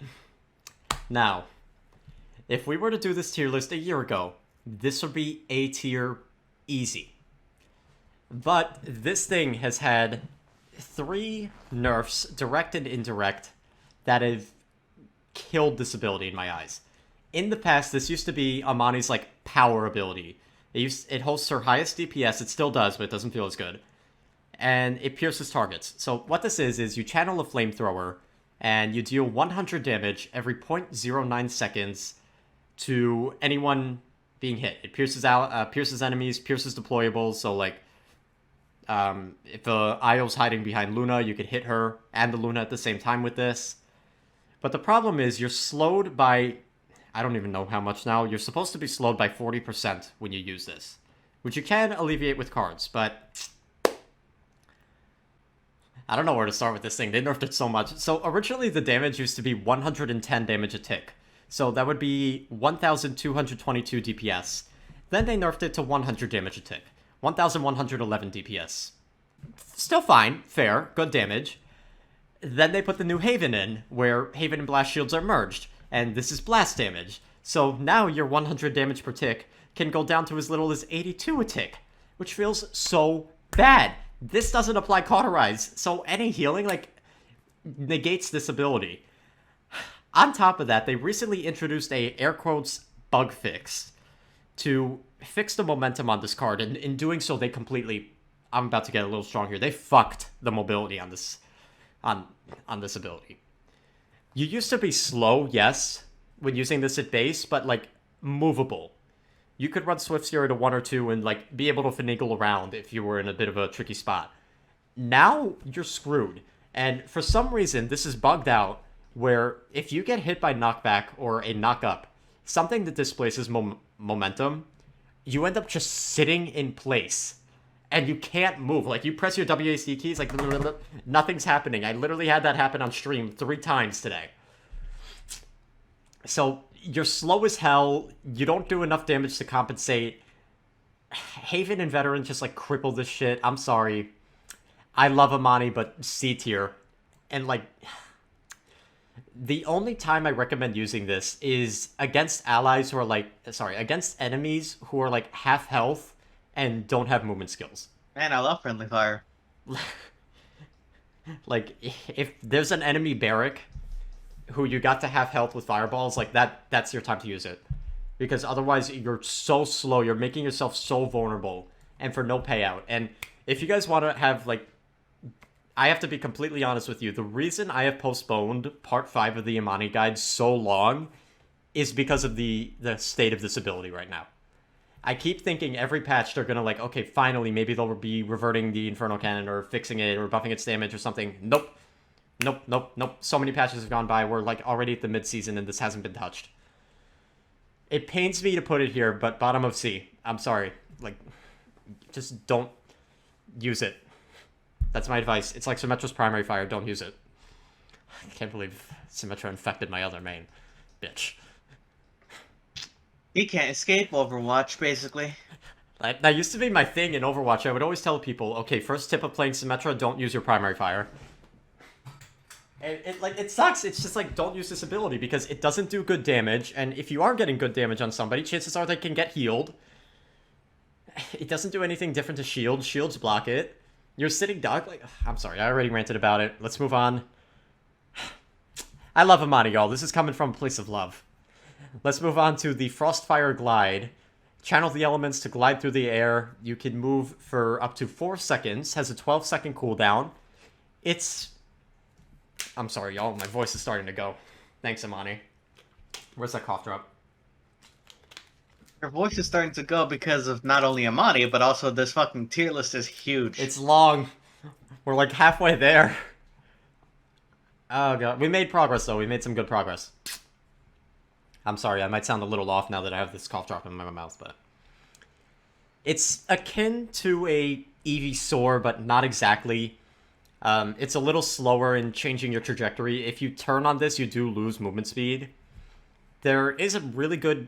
There's a good healing card for this, and there's a card to further increase the movement speed of this, and if you have that capped out, you move as fast as a base mount. I think that's really good, and before Betty came out, I would argue that this is like the best movement skill in the damage class in terms of pure distance. You could also get high ground with this, so you can use it not exactly omnidirectionally, it does force you forward, but you can pull your camera up to get high ground or low ground. You can be a little cheeky with it. Not on the level of Evie, but still fun. I'm going to put it with the other movement skills here. At base, it's kind of sluggish, I gotta say. I'm going to put it below Drogoz booster. Also, I'm moving Buck Recovery down. Let's go into, like, the bottom of B tier. Cauterize cripples this late game. Alright, we're done with Imani. Done with Imani. Okay. Good, we can get back on track now. Who's next? Next up, we got Inara. With the fish, she's ready to square up. Sorry, that's Earthen Guard, not the square up ability. Although that would be pretty fun.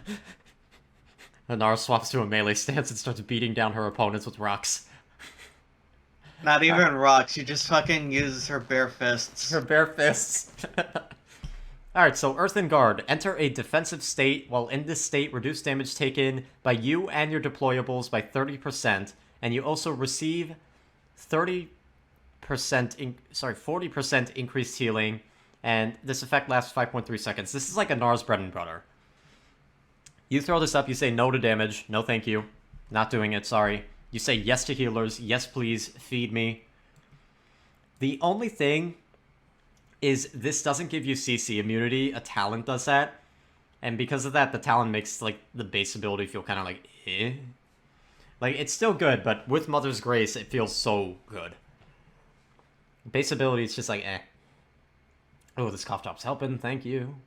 Look at my fucking damage reduction. Yeah! Yeah, like, if an Imani pops Inferno Cannon on you, you just sit in this and take it. This is your face tanking ability, pretty much. Yeah. I'm gonna put it above... I'm putting it above Ashe Siege Shield, but below Barik Barricade. because I feel like it's more consistent than those. Up next, we got Impasse, the Wall. Deploy a stone wall from the ground to hinder enemies and protect allies. Protect allies sometimes. This is a pretty much akin to a barrier, like barricade. And It's a May wall. Yeah, but it's physical, so enemies can't see through it and they can't pass through it. However, you can get wall jump benefits from it. Has 5,000 health, and you could bolster that health if you use Earthen Guard, although typically not advised to use both at the same time. I mean, it's just a good ability. You could block off chokes with this, like, physically block it off. They can't even go in. I think it's good. Like, dare I say, I think Fernando's shield's better, but it's, like, up there in terms of shielding. Alright, last up we have the Warder's Field, the base Warder's Field. Deploy an Obelisk that channels Nature's Wrath in an area to slow and deal 150 damage every second to enemies caught inside. The damage per second sucks. I'm sorry, it's so low. The slow is really substantial, though. 60% movement speed reduction. That's a lot. There is also a card to give you 5% damage reduction per level while you're standing inside this, so capped out 25% DR. This is essentially like a mini, what's the ability called? A mini Earthen Guard with that loadout card capped out. And like that card's kind of necessary for playing Inara, in my opinion. Granted, you are restricted to a small area. Like it's kind of weird because the main strength of this ability comes from a card or talent, which if you aren't running, then it's like eh. It does deny point presence, like, a lot. Like, you put this on, nobody wants to come near it. I'm gonna put it above Furia's Pyre Strike. I think it's, like, in the same league in terms of consistency. Yeah, sounds about right. Alright, up next we got Io with... This looks like someone's launching little, like, crescents at people, but that's someone actually getting healed, I think. This is Moonlight. Channel the healing power of the moon to restore an ally. Healing 150 health every 0.15 seconds. This is 1,000 healing per second. This is different to most abilities in Paladins, and this is based on a resource instead of a cooldown. You want to know what I think it is? It's a Moira life sucky, but as a healing. It's a Moira life sucky. Actually, it is just Moira healing. Yeah, Moira heals on the resource. Yeah, it is just Moira's primary fire, but like it heals. So let me see. At base, you can use Moonlight for 6 seconds. There is a card that feels kind of necessary where you can increase the Moonlight capacity you have. There are 3 cards to affect Moonlight Recharge. Pretty good when you cap them out. Like one, you shoot enemies and you just get your healing back like that.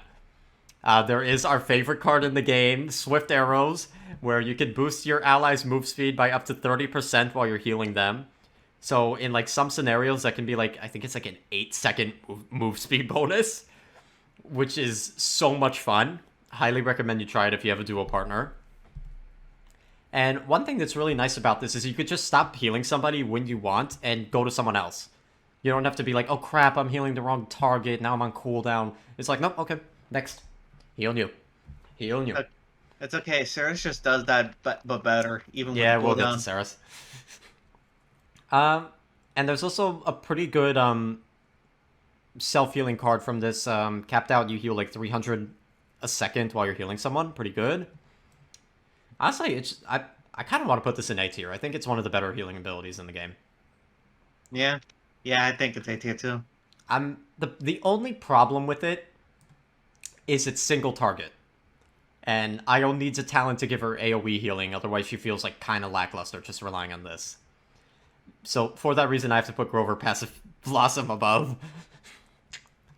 And the only reason I mention that is because I played ranked recently, and at the start of my ranked experience, I would always go Goddess's Blessing, which is the DR talent. And it is so frustrating when all of your allies are low, and you have to just heal one of them at a time. And then you have to wait for your Moonlight to recharge. It's annoying, but still really good ability. Up next, this ability used to be S tier. This is Guardian Spirit. This is Luna. You summon Luna to fight by your side. She fires 3 attacks akin to Xin. The first and second attacks do 180 damage. Third attack does 350 damage. She also has a stun that she could use once every 18 seconds, kind of a long cooldown. Anything else Luna does? No, that's it. She just fights by your side. Base Luna kind of sucks, I'm sorry. Yeah. Like, it's a Barik turret, but better. You can reliably hide behind Luna to block fire, so you can kind of use her as your own mock shield. You can proc the self-healing from Moonlight on her. You can also heal Luna with Moonlight. One thing that sucks, though, is on top of being affected by Bulldozer, Luna is affected by Cauterize. So, late game, you cannot just, like, heal bot on Luna. That being said, Luna does feel more potent than a Barik turret. Like, by far. You also do have the stun. Even though it's a really long cooldown, you do have that option. And it overall just helps IO dealing with more damage.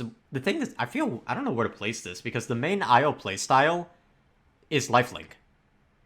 And when you play lifelink, you don't put Luna out in the field to fight for you. You hide Luna in a corner. Like that cat you're ashamed of. Yeah. And, like, in my ranked streams, I was constantly commenting that Luna feels so, like, meh without lifelink. Like, I would really love if they put, like, a weaker version of lifelink in the base kit. Again, if this was the old Luna with capping objectives, that would be, like, S easy. Easy S tier, S plus even. No, I think shields are better. I'm gonna put it... See, if you play right, though, and you're not dying, and if you're managing Luna well, this ability is pretty much permanent. I'm gonna put it below the shields, but above Warder's Field and Pyre Strike. Up next, we got Lunar Leap. Quickly leap backwards and upwards through the air. Again, another ability that forces you backwards. I hate that. But it does... It's basically Buck Leap, but backwards. I just realized this. Buck Leap backwards. C tier, I'm sorry. I hate backwards things. I'll put it above Wings of Wrath. Alright, who's next? Next up, we got Jenos! Oh man, again, if we did this tier list a year ago, I would be going off on this next ability, Astral Mark. This thing has been through the ringer balance-wise, but luckily they finally buffed it recently, and it feels like a good ability now. So Astral Mark is you apply a Celestial Blessing that passes through obstacles to heal allies for 330 health up front, and an additional 220 health every 1 second for 10 seconds. That healing per second is the lowest of all the supports, yes. But you can cast this ability through walls. That is this ability's strength. And it's also a set and forget. You cast it on someone, they have it for 10 seconds. You don't have to worry about micromanaging them. They got it.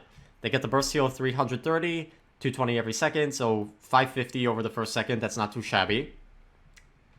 And there's also a really good self-healing card where you essentially get Astral Mark's benefits for yourself. 200 healing a second for 10 seconds capped out. So you can have constant self-healing as Jenos. There are cards to increase the lifetime of the mark by 2 seconds and the mark range a little bit. A lot of pro players have those cards capped out in their builds. I don't really run those. The cooldown at 7 seconds, I gotta admit, kind of sucks. It feels like you have to run the cooldown reduction card, just to be viable with Jenos. Which ultimately hurts loadout diversity. But I don't know, Jenos can heal while doing other things. Like, other supports typically have to, like, sometimes tunnel vision into healing, because their allies just, like, taking so much fire, or, like, it's a channeled healing ability like Io or Ceres. This, you just set and forget, you could keep shooting. Oh, an ally's low, here you go. Stop bothering me. Ooh, I don't know. I'm gonna put this... Hot take, I'm putting it at the bottom of A. I think Astral Mark's a good ability. I think it's in a good spot right now. It doesn't offer any utility to your allies, but it's just so consistent. It is the most consistent healing ability. If you have a team, like a mobile, heavy team, Jenos is easily the best healer for you. Up next, another underrated ability. This is the Void Grip. Channel gravitational energy, lifting an enemy in the air, dealing 360 damage over 2.5 seconds. If an enemy uses a movement skill, they escape this early. Has a 12-second cooldown. So, you use this and you force people to use their movement skills to escape, or they sit in there and either they sit there and waste time, or they die because your team follows up. If you have a good team, this ability is easily S tier. It is so good when you have allies follow up on this. There's also cards to reduce the cooldown. Another card to reduce all of your cooldowns if the enemy you grab hits. If the enemy you grab dies within 4 seconds after you use the grip, you could get like 75% of your cooldowns back, which is pretty good. There's a little bit of self-healing on this. Like, I think it's a good ability. The problem is it falls off late game because of resilience. But even the base one is fine. Like, you can escape it with movement skills, but still, you're like forcing a movement skill out of someone. You can also just run that one talent that I fucking hate about it. Yeah, to make it a cripple. But like even then, like if you grab a poor flanker whose only movement skill is like on a 10+ second cooldown, you just screwed them. Yeah. Unless the flanker manages to kill you before you kill them. I'm gonna put it really that hard. I am gonna put this above Azaan Wall. I think this is the first ability to like be better than like one of our shields here. It's also like an auto lock. You get a little targeting indicator on each enemy, and you can just choose which one. You don't have to aim it or anything. Alright, up next we got Stellar Wind. I love the ability icon for this. That rabbit is dashing through space. Lower your weapon and start to glide, increasing your movement speed and jump height. You also lower your fall speed and gravity, which is kind of a hindrance, truth be told, but it's pretty much Victor's sprint, but you're in third person, and you don't have to constantly move forward. And you can also toggle this on and off because of the short 2-second cooldown. There is a really good card for damage reduction while you have this active, as well as ammo back, and you can increase your jump height and air control to, like, fly with this, which I have seen some Genoses do. The thing is, I wish Jenos had more loadout variety. Because you have to put the 5 points into the Astromar cooldown, you can't run those other fun cards, and you're kind of, like, stuck. I mean, this is really good for, like, constant repositioning. The problem is, if you get dived, this doesn't, like, go fast enough to get you out of there. So, I think it's just going to be, like, a fair B, like, right in the middle. I'll put it above Heroic Leap, because screw Heroic Leap and screw Buck. Yeah, screw Buck. Alright, up next, we got Kanu. First ability is Bulwark. Paladins Wiki load. Thank you. Okay, so you activate... This is basically a tiny Fernando shield. Except this works on a resource-based system similar to Isle's Moonlight. Has 4,400 HP. The shield is really tiny. And like Fernando, you can't tilt it up or down to cover above you. One thing I really hate with this ability is, for some reason, Khan's other two abilities take you to third person, but this doesn't. This keeps you in first person, and this is one thing I miss so much with third person, is I used to play Khan in third person, and I would actually be able to reliably block shots for my teammates with this in third person. And now you really can't, because you can't tell who's behind you. And the shield is so small, like, you have to be very precise with it. It's still really good for self-protection, though. There is a really good card where you can increase the healing you receive from others by up to 30% while it's active. So, like, you just pop this up before your healer pops the heal on you, and you're just getting, like, a really nice bonus just like that. There is... I think the other cards are kind of, like, mediocre. Yeah, other cards are kind of not worth talking about, but it's okay. It definitely has to go lower than the other shields. Like, I don't think it's a B tier, like, a high B tier.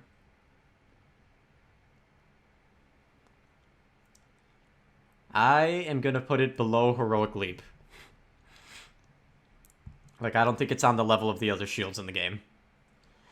Up next, we have the Battle Shout. Release a Battle Shout, becoming immune to damage and healing Battle yourself. Shout! Scream your lungs out. You become immune to damage for 1 second, and you heal yourself and nearby allies for 1,100. Um, I don't know why they buffed the healing from 1000 to 1001, but it is pretty chunky healing if you get it. Like, if you're a normal 2200 health champion, this is half your health back from Khan just screaming at you to do better. Do better! Why don't we have a Professor Khan skin? That'd be fun. I feel like, though, because of the Bulwark, it is easier to cleanse Cauterize, so I do think it's better than Bulk Recovery. I actually said Bulk unintentionally. Bulk Recovery, alright. Honestly, these abilities, like, tie into each other. I'm putting them right next to each other. Next up, we have the Commander's Grab. In my opinion, this is Khan's best ability. You rush forward to grab an enemy, stun, and throw them behind you, dealing 600 damage. The stun is for 1 second, and that's while you're lifting them up and throwing them behind. It does get neutered by Resilience, like, really bad, where you just, like, toss them behind you late game. But I wouldn't be lying if I say I didn't love this ability. I remember how hype I was for Khan when he first came out because of this ability. I'm like, oh my god, I can, like, grab people? That's so much fun. Yeah. You can use it on, like, channeled abilities to interrupt them, so, like, you could grab poor Ash. Yeah, and then her shoulder bash. And then we later realized that Khan's ultimate is just a better grab, a funnier grab. You can get inside with it. You know what? It does leave you kind of vulnerable though. Like if you use this in the middle of a crowd, you're gonna die. So because of that, I can't put it in A. I am gonna put it below Betty La Bomba's Hail of Bombs. In A tier, in B tier. So far, only one ability in S. Okay. Well, damn. Are we done with Khan? Done with Khan. Up next, we got the Cringe Lord herself, Kinessa. Starting us off. Oh, lucky shot. Starting us off is the Depressor Mines. Throw out a mine that deals 25 damage every 0.2 seconds to any enemy that comes into contact with it. You have 2 charges of these. You can throw both out at the same time. 10-second cooldown. The thing that really sucks with this, and I did not realize this until recently, is the damage doesn't stack.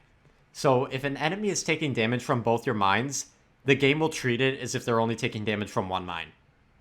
Which 125 damage a second is garbage. I'm sorry. It's not good. Certain skins also have, like, a This is good for, like, visual clutter, I guess. Another thing is this doesn't trigger targets out of combat healing to stop. So you could just sit in an oppressor mine and constantly heal up if you do nothing. I'm sorry, I think these are sim tier. Especially next patch where they're nerfing it to not dismount enemies. Like, that's the one strength it had, and now that's gone. Now it's just like you throw it out for a little chip damage every now and then when it's off cooldown. But, like, you don't use it for strategy or anything. You use it for chip damage. Revealing enemies, I guess, with the damage numbers. But, I mean, like, I feel like most people just turn around and shoot these. These are annoying with the Oppressor Talent because Kinessa's throwing 2 of them out at once. And you have to, like, shoot down 4 of them at one time. But, like, they ain't that good. I'm sorry. You know what? In fact, I think Barik's turret is better. It has better cards. This has cards to, like, increase the number of targets it hits. So you could have, the mine hit everybody on the enemy team, but, like, you're just tickling them. Sure, you're getting quick ult, but, like, the ability itself, you're tickling them. Yeah, it's okay. They love tickle. They love tickling. I feel like I have to justify myself with this because everybody's gonna come for me on this one. But yeah, I don't think it's that good. Up next, we have the Transporter. Throw out a teleport you that teleports you to its location after 0.95 seconds next patch. I hate that delay on this, but this is so good for a sniper to have. Like, in my opinion, snipers should not have mobility or invisibility, which we'll get to. And this is that. Distance is pretty good. You could get high ground and, like, evade flankers. There is a card on your carbine rifle where if you hit a shot, you reduce the cooldown of this by 0.75 seconds. So, like, you could get your cooldown back like that. It's just that delay before using it. Like, it's kind of like Corvus projection where you have to plan it beforehand, and oftentimes that does get you killed. You know what? I'm putting it above Corvus projection. Like, I do think it's a good movement skill in a vacuum. It's just sometimes it doesn't work properly. Like, you end up teleporting right in front of you, or it takes too long and you die, and yeah. It's good for a sniper to have, yes, but not the best ability. Up next, we have Koga. With Koga. the stance swapping ability. What is... Oh, it's just called Dragon Stance. Okay, this is just the stance swapping ability. We'll put it right next to Imani. I think Imani's is better, just because her abilities are better, but... We'll see. First up, we have Shadow Step. This is your secondary skill in SMG mode, where you consume 1/3 of your energy to dash forward, and you become ethereal like a Grohk Ghost Walk. And you can chain 3 of these together, like back to back, for like a lot of damage avoidance. I think it's a pretty good flank skill. And if you're running the Adrenaline Junkie talent, you can get this back pretty quick. It does force you forward, and it is kind of slow. Like, you're not getting a lot of distance. It's more for avoiding attacks, but I think it does that job really well. So, I'm going to put it... I think it's more consistent than Azaan's kidnapping. You know what, though? I think kidnapping people is stronger, though. I'll put it below Azaan Conviction. What's the next one we got? Okay, this is Skewer, where this is your Dragon Stance secondary fire, where you consume all of your energy to dash forward and deal 700 damage to all enemies hit. This is a piercing attack, and you can use this omnidirectionally, so it is good for escape. I just hate that it uses all of your cooldowns, pretty much. And there's also, like, a wind-up time before you activate it, so oftentimes that can get you killed, like, you see it coming.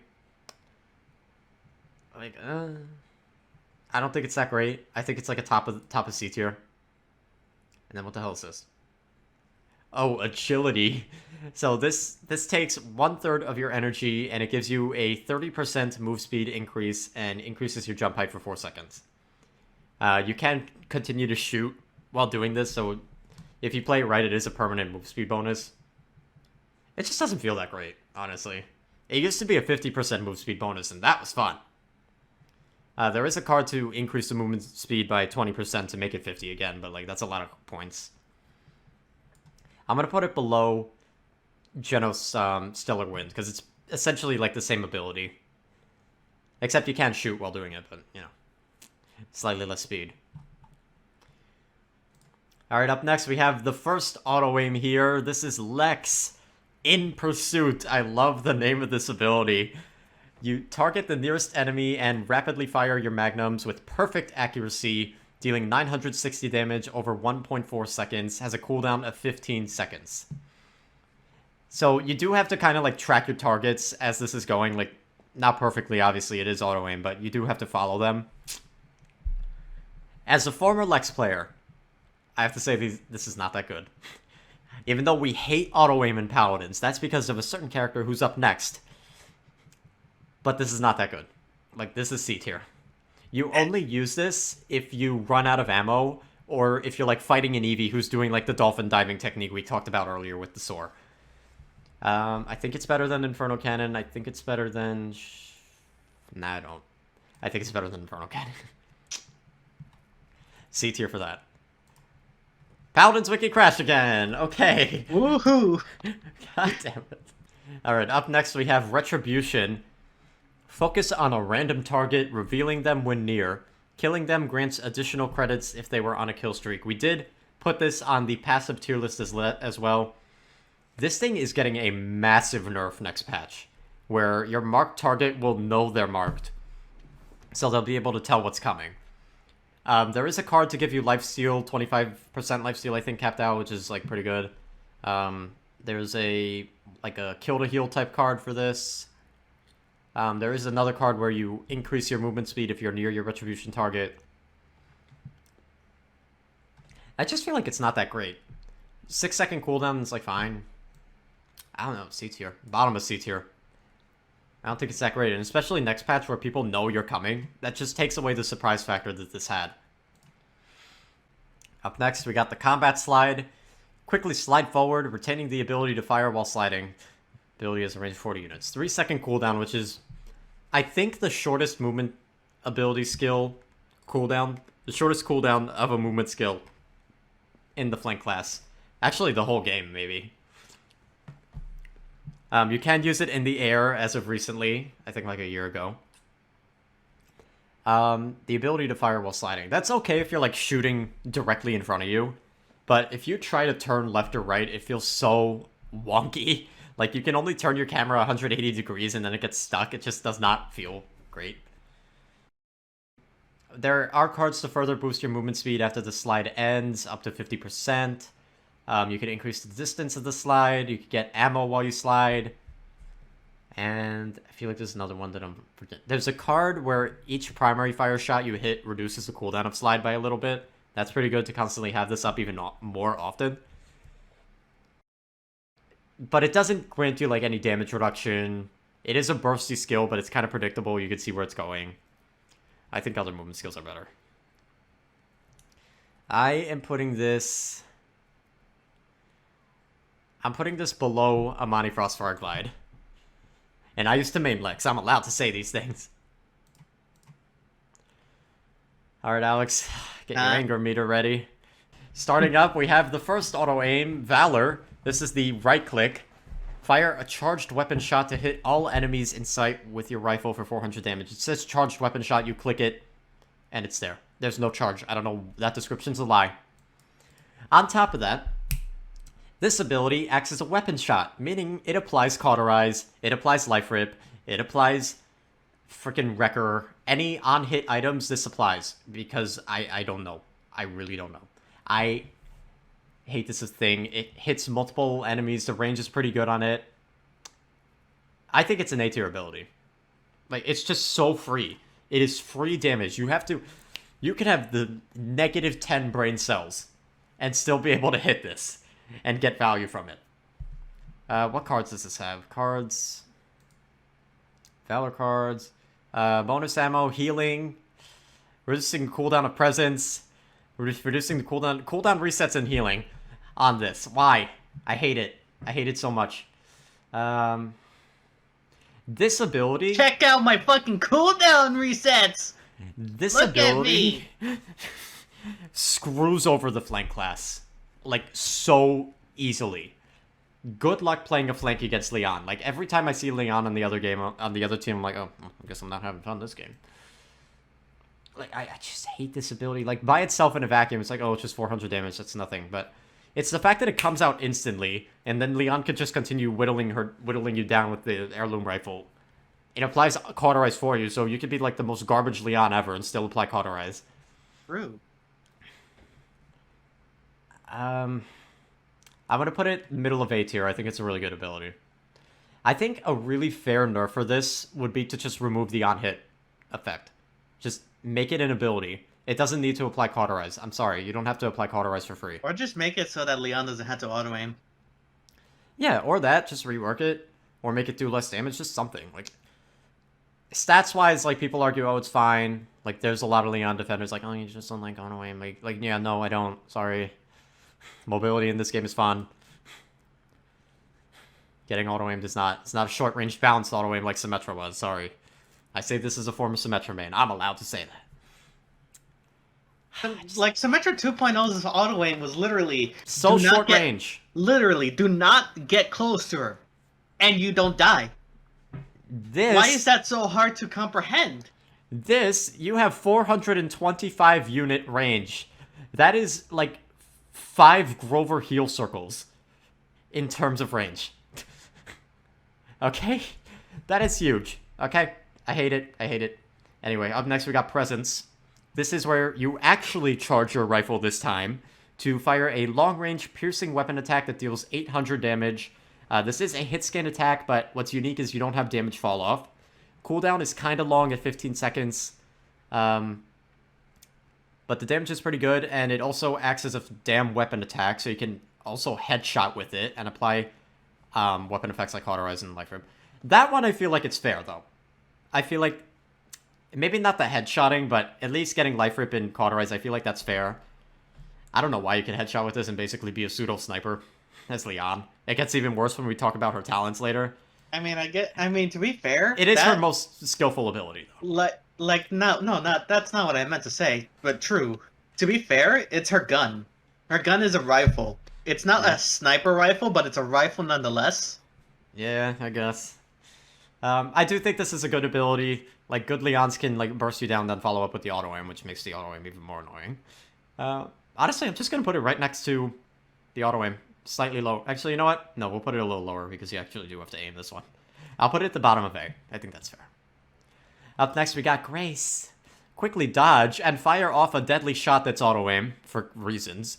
With your weapon that deals 400 damage, this ability has a 5-second cooldown, shorter than like most of the flanks movement skills, and you get a free chip damage shot in because fuck you to flankers.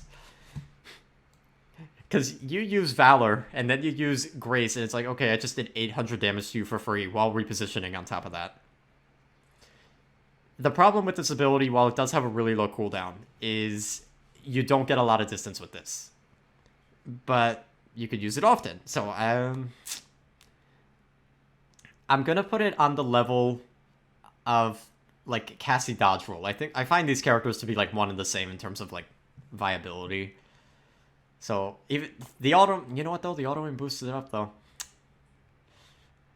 If it didn't have the auto aim, if it was just that short range dash, it would definitely be like a lower tier ability. But like, you get free damage. And there is a card to increase the distance of this by 50%, as well as healing, and I think cooldown resets. Right? Cooldown resets. Grace, gain move speed, increase your travel speed, and generate ammo. Okay. I'm going to put it above Evie's Soar, like at the top of our movement skills here, just because it decides to auto-aim fuck you one last time. Alright, up next we got our newest champion, Lillith, and this might be the most like inaccurate placing, just because she is the newest. We haven't like fully seen the extent of Lillith yet, although she's been out for like a patch and a half, right? Yeah. Alright, so first off we have the Kissy Lips, the Blood Hex. You can hex an enemy or an ally. This is a mark you apply, either dealing damage to enemies based on hold on, how's this? Enemies take 1.5% of their current health as damage every 0.325 seconds, while allies are healed for a scaling value up to 600 health. The healing ramp up starts at 100 health and increases by 25 every tick, every half a second. It's kind of weird because like other supports have something that you mark on someone and then you have your AoE healing, which Lillith does have, but because the healing on this scales up so drastically, it's like you kind of use this as your secondary healing. Like you just throw this on someone and forget about it and then use the swarm for your main healing. I will say this is more beneficial to use on allies than enemies because one, the healing just is better than the pathetic damage you get.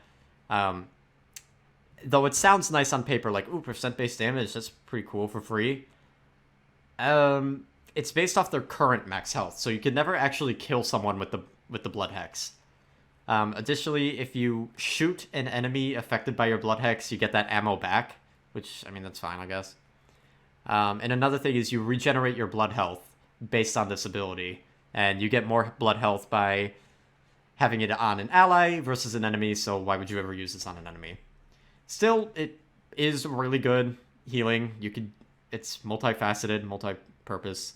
Its range is going up next patch to 95 units, so that'll make it feel a little bit better. The problem is the healing starts off so low. Like, you are not saving anyone with this. Like, one thing that's really important with supports, which is why we have Furia Kindle Soul here, which I kind of want to move it up to A now that I'm thinking about it. But the reason why Furia Kindle Soul is so good is sometimes you only have, like, a second to cleanse Cauterize. And in that second, Furia heals you for 1,000, you're good to go. If you only have a second to cleanse Cauterize with Lillith, she kisses you for 100 health. And that's it. You have to wait for the rest of it to ramp up over 10 seconds, mind you, which is a long time. It's not like Jenos where it's just consistent low healing. This is like, you gotta ramp it up. I'm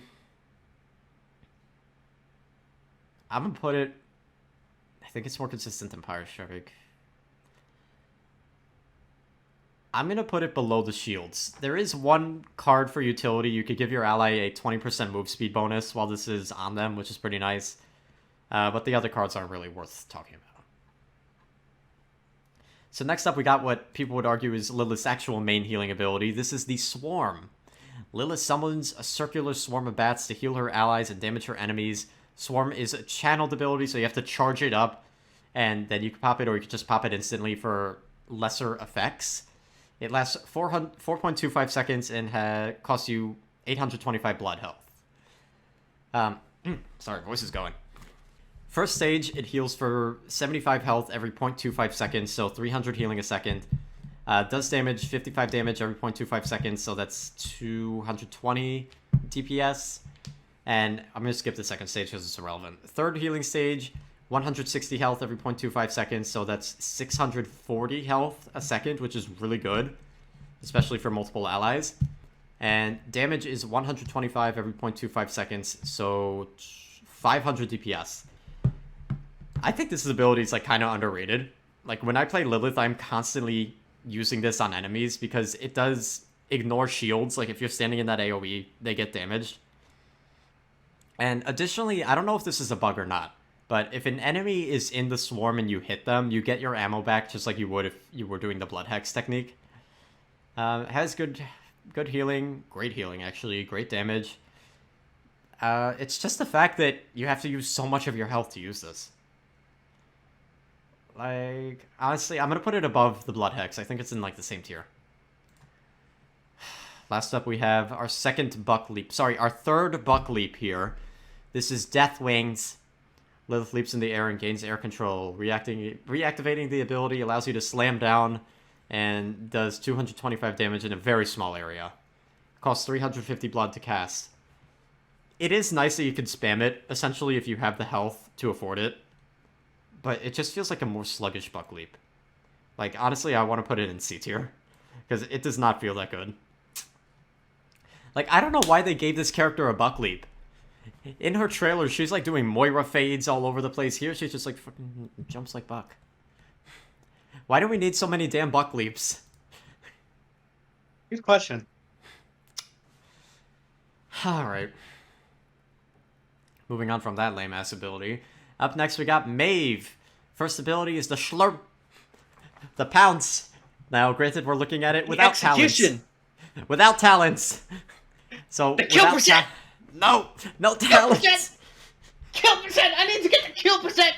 You ain't getting nothing. You're getting 400 damage. 400 damage! Yeah, that's technically a kill percent! Ooh. Alright, so you dash forward. If you hit someone, you deal 400 damage. Has a 10-second cooldown. You could lower that to 7.5 seconds with loadout cards. Excuse me. If you do hit someone, you kind of like bounce backward to line up follow-up shots. Like, I really like that with this ability. Omnidirectional. Honestly, it's just like a solid ability. The base cooldown of 10 seconds is kind of long, but like once you get your cooldown reduction card and Chronos going, it's like fine. And it is like instantaneous. There is like a slight problem where sometimes you could hit people who are directly behind you. That kind of screws you if you're trying to run. But honestly, it's like I don't think it's Evie Blink good. Because Evie has like the really short cooldown. This is a longer cooldown. I am going to put this above Koga Shadow Step in A tier. I think it's a decent ability. Alright, what do we got next? Up next, we got Prowl. Go on the prowl, moving faster and jumping higher until you use your weapon or another ability. This increases your move speed by 50% and increases your jump height for 5 seconds. Additionally, this thing makes a lot of noise. Especially with certain skins, you could hear this a mile away and know the Maeve is coming for you.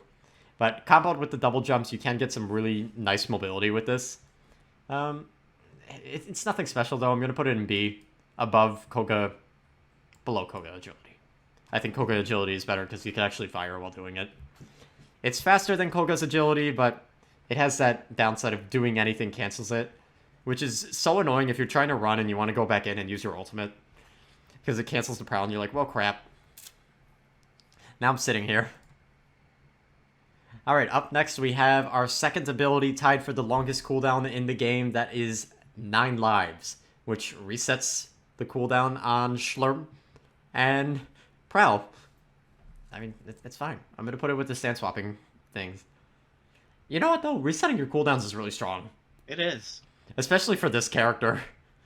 You know what? A tier. Resetting your cooldowns is also really fun sometimes. Oh, and it also heals you for 400. I forgot to mention. Heals you for 400 and resets those 2 cooldowns. There is a card to further boost the heal a little bit, as well as giving you move speed and lowering the base cooldown up to 5 seconds. You can lower it to 15 seconds. Honestly, I'm going to put it in A. Right behind Evie Blink. I think it's a good ability. Because, like, you could dash, prowl, and then reset your cooldowns and do it again. And, like, if you're running the one talent that resets the cooldown of your pounce every time you get in a limb, you could just be so mobile with that comboed with this. Pretty fun. Alright.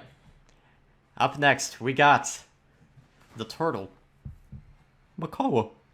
Makoa. And up first we have the Dredge Anchor, where you hook somebody and you pull them in. Oh my! Stop it! Oh. You pull them into you. It does 100 damage and stuns them while they're being pulled. That stun is unaffected by resilience. So you can't do anything. If you get hooked, you are screwed. You cannot reduce the stun. You cannot reduce the distance he pulls you. He is pulling you smack to his face.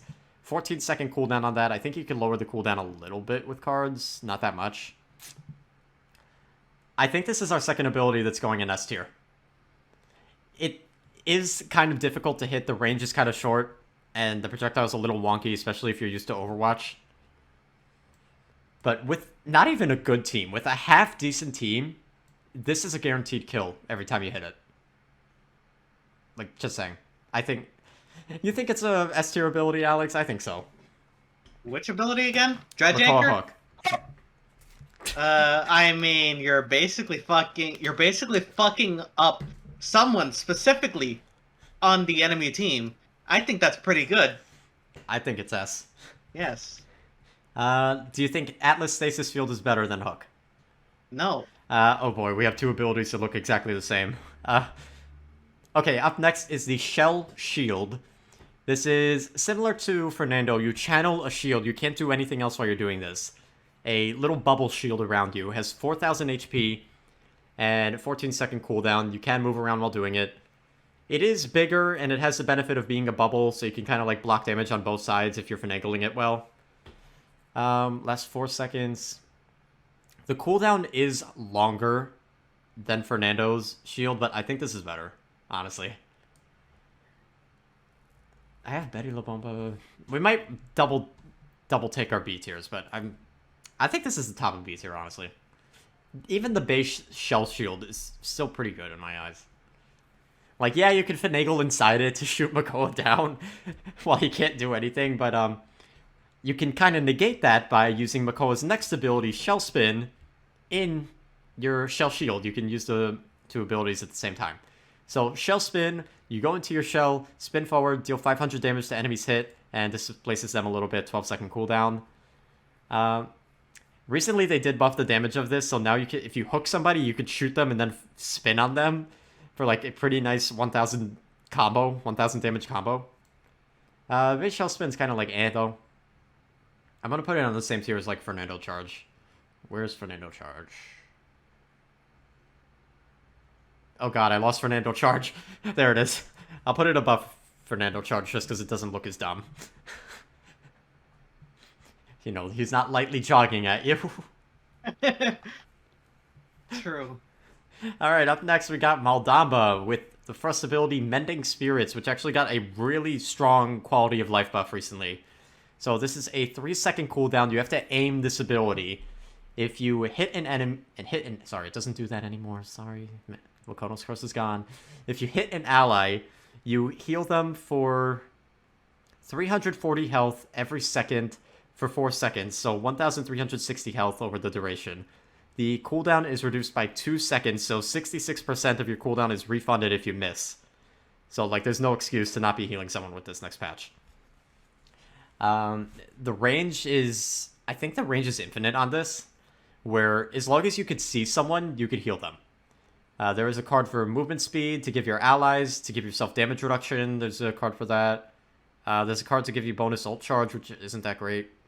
And there's a card to have, like, a weaker self-healing for yourself, which is kind of unnecessary once we talk about the next ability. Honestly, it's like a standard self-heal ability. It does feel a little lackluster if you're not running the... Oh boy, what's the talent called? The Spirit's Chosen talent, which gives the burst heal 300 up front. Sorry, 250 up front. They nerfed it. Like, honestly, it's just like an okay healing ability. I would have ranked it lower if we did this last patch where they didn't have the cooldown reduction if you missed built in, but now that that's there, like, it's on par with other healing abilities. You can get move speed, so that's nice. Where did I put Jenos Astral Mark? I put it in A. I don't think it's on that level. Furia, Kindle Soul, I put A. I'm gonna put this at B tier below Makoa Shell Shield. Up next, we got Gourd, and no talented Gourd here, just regular old Gourd.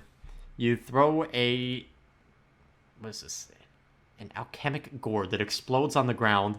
Explodes. It leaves a little AoE on the ground. Deals 45 damage every 0.2 seconds to enemies, and heals allies for 65 health every 0.2 seconds. Sorry, every 0.2 seconds. Oh, it's the heal bot's favorite item. Yeah. So, healing-wise, this heals 320... No, it heals more than that. No. Oh my god, I'm sorry. I'm choking. Where's my calculator? Okay, so it heals allies for 325 health, and damages enemies for 225 health a second.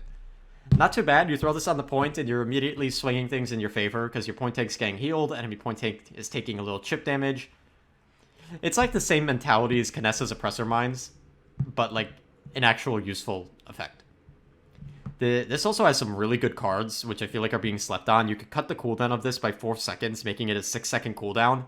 You could give your allies and yourself standing in it 40% lifesteal, which is really sizable on certain characters.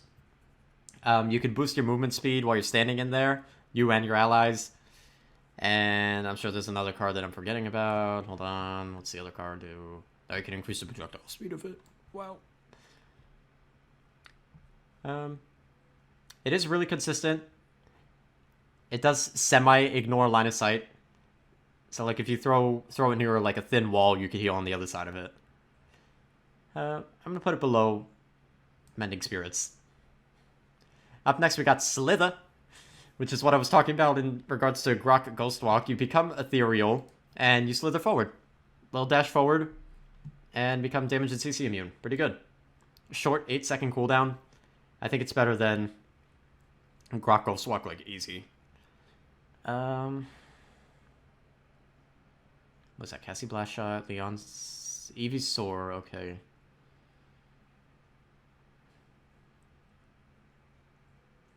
I'm gonna put it below Evie's Soar. I think Evie's Soar is a little bit better. Oh boy, up next we have the worst champion in the game, Moji. Poor thing. Who has 2 abilities because her primary fire has 2 slots. First up is the Magic Barrier. Project a barrier that absorbs attacks and applies magic marks to enemies that hit you. 10-second cooldown. You cannot cancel this early, which really sucks. But if an enemy shoots you, you're pretty much punishing them because you put a star on them and you could do 1000 burst damage immediately. There are cards to boost your move speed while this is active, I think. Taking a look right now. Increase your movement speed after being hit. Healing while it's up. Reduce damage taken when it ends, and reducing the cooldown. I mean, honestly, it's okay. I do feel like it's better than Androxus Reversal, because, like, even if no one shoots you, you're at least, like, preventing damage. I mean, granted, it's, like, the same thing as Reversal. But this blocks damage from all sides. And I feel like it's easier to follow up with this than the little gumball Reversal launches out. I don't think it's that great.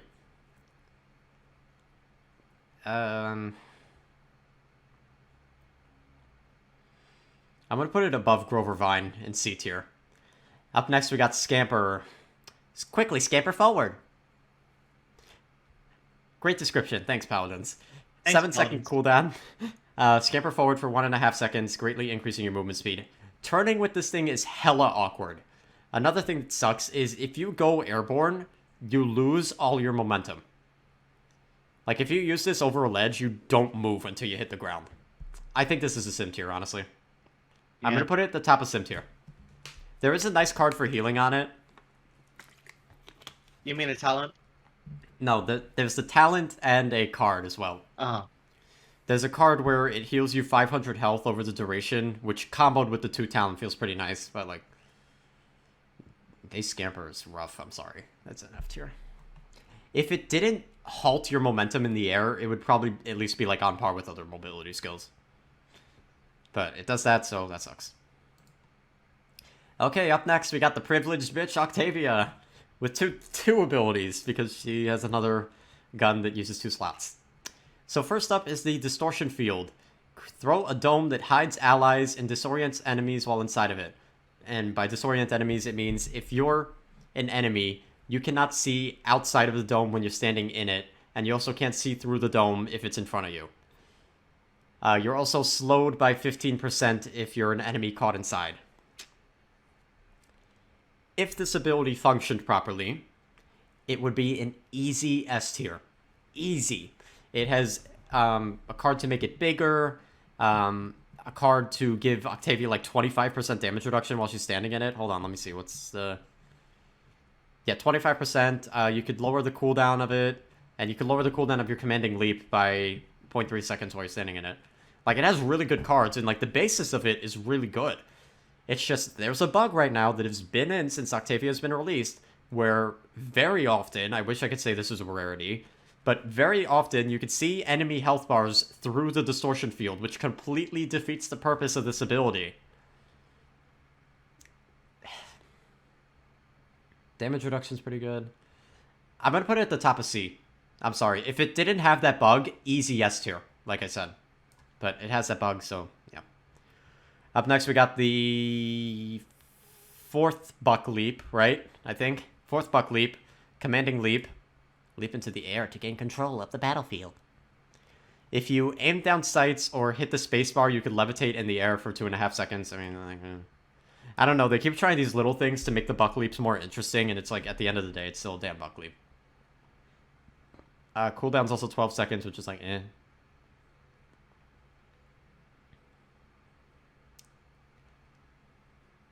Honestly, I'm putting it in C. Where's Buck Sleep? I'm moving it to C as well. C as well. There you go. Sorry, Buck.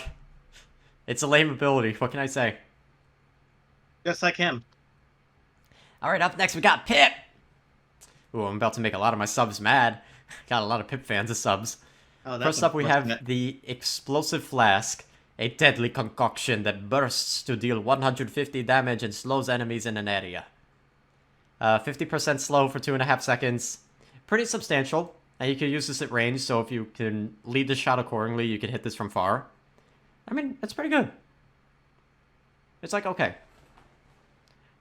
This is without the Catalyst talent, by the way. It's just base abilities, like, okay. Halo Bombs, no. I'm gonna put it above Pyre Strike. I feel like it's way easier to hit than Pyre Strike is. Next up, we got Healing Potion. Throw a potion that heals allies for 1,000 health when it explodes. Reactivating the ability early, explodes the potion in the air. This ability is not that good. 1,000 healing, 7-second cooldown. That is way too long, I'm sorry. Like, Pip has 2 talents to modify his healing, but, like, if this ability was better, those wouldn't be necessary. I'm putting it C tier. Sorry. There's a card to make the AoE bigger on this, which I feel like is a necessity. There's also another card to lower the cooldown of potion based on how many allies you hit. Another one I feel like that's necessary. And it just, like, sucks. I'm sorry, like, if you're the only healer and you're running for some godforsaken reason, you're running, like, Catalyst, and this is your only healing, good luck healing your tanks with this. Like, good luck. There is a card for movement speed that doesn't affect Pip himself, which sucks. 30%. I mean,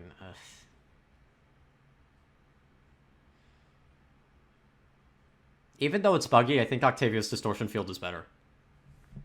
Oh god, up next we have Pip, like, pulling a Sonic over here. I'm ready! I don't know what that pose is for weightless. Launch yourself up. Speed's my game! I'm a fucking loser! Let's make this interesting, bitches! Okay, so weightless, launch yourself upwards, increasing your jump height for a duration, 10-second cooldown. Unlike Betty La Bomba and Androxus, you have to keep hitting spacebar to jump. This ability gets shafted if you hit a heavy wall, by the way. I don't like it. I don't like weightless. I'm sorry. Especially after playing Betty La Bomba with her really, like, better weightless, essentially. This doesn't feel that good. So I'm going to put it... I'll put it above Lunar Leap and Wings of Wrath, just because it doesn't force you backwards, at least, thank God. Then it would be like a sim tier. Oh my god, we're nearing the end, kinda. We still have a lot, but we are nearing the end. Up next, we got Raum with Ignition, which bypasses the wind-up time on your Hellfire Gatling and causes you not to consume ammo for 3 seconds. There is a card to give you a shield every time you use this, as well as ammo back and damage reduction. The damage reduction card's kind of a must for Raum. It's a good ability. Like, it's just standard. Nothing special. Just gets you ready to go right away. I'm gonna put it in B, like, right in... Honestly, I'll put it with the stand swapping skills. Where are those? I'll put it above Imani. Up next, we got the Soul Harvest. Harvest your enemy's shattered souls, which... Okay, it gives you 2,000 soul armor up front. It gives you 10 souls up front for 2,000 soul armor. And it draws in any loose souls that you might have not collected yet.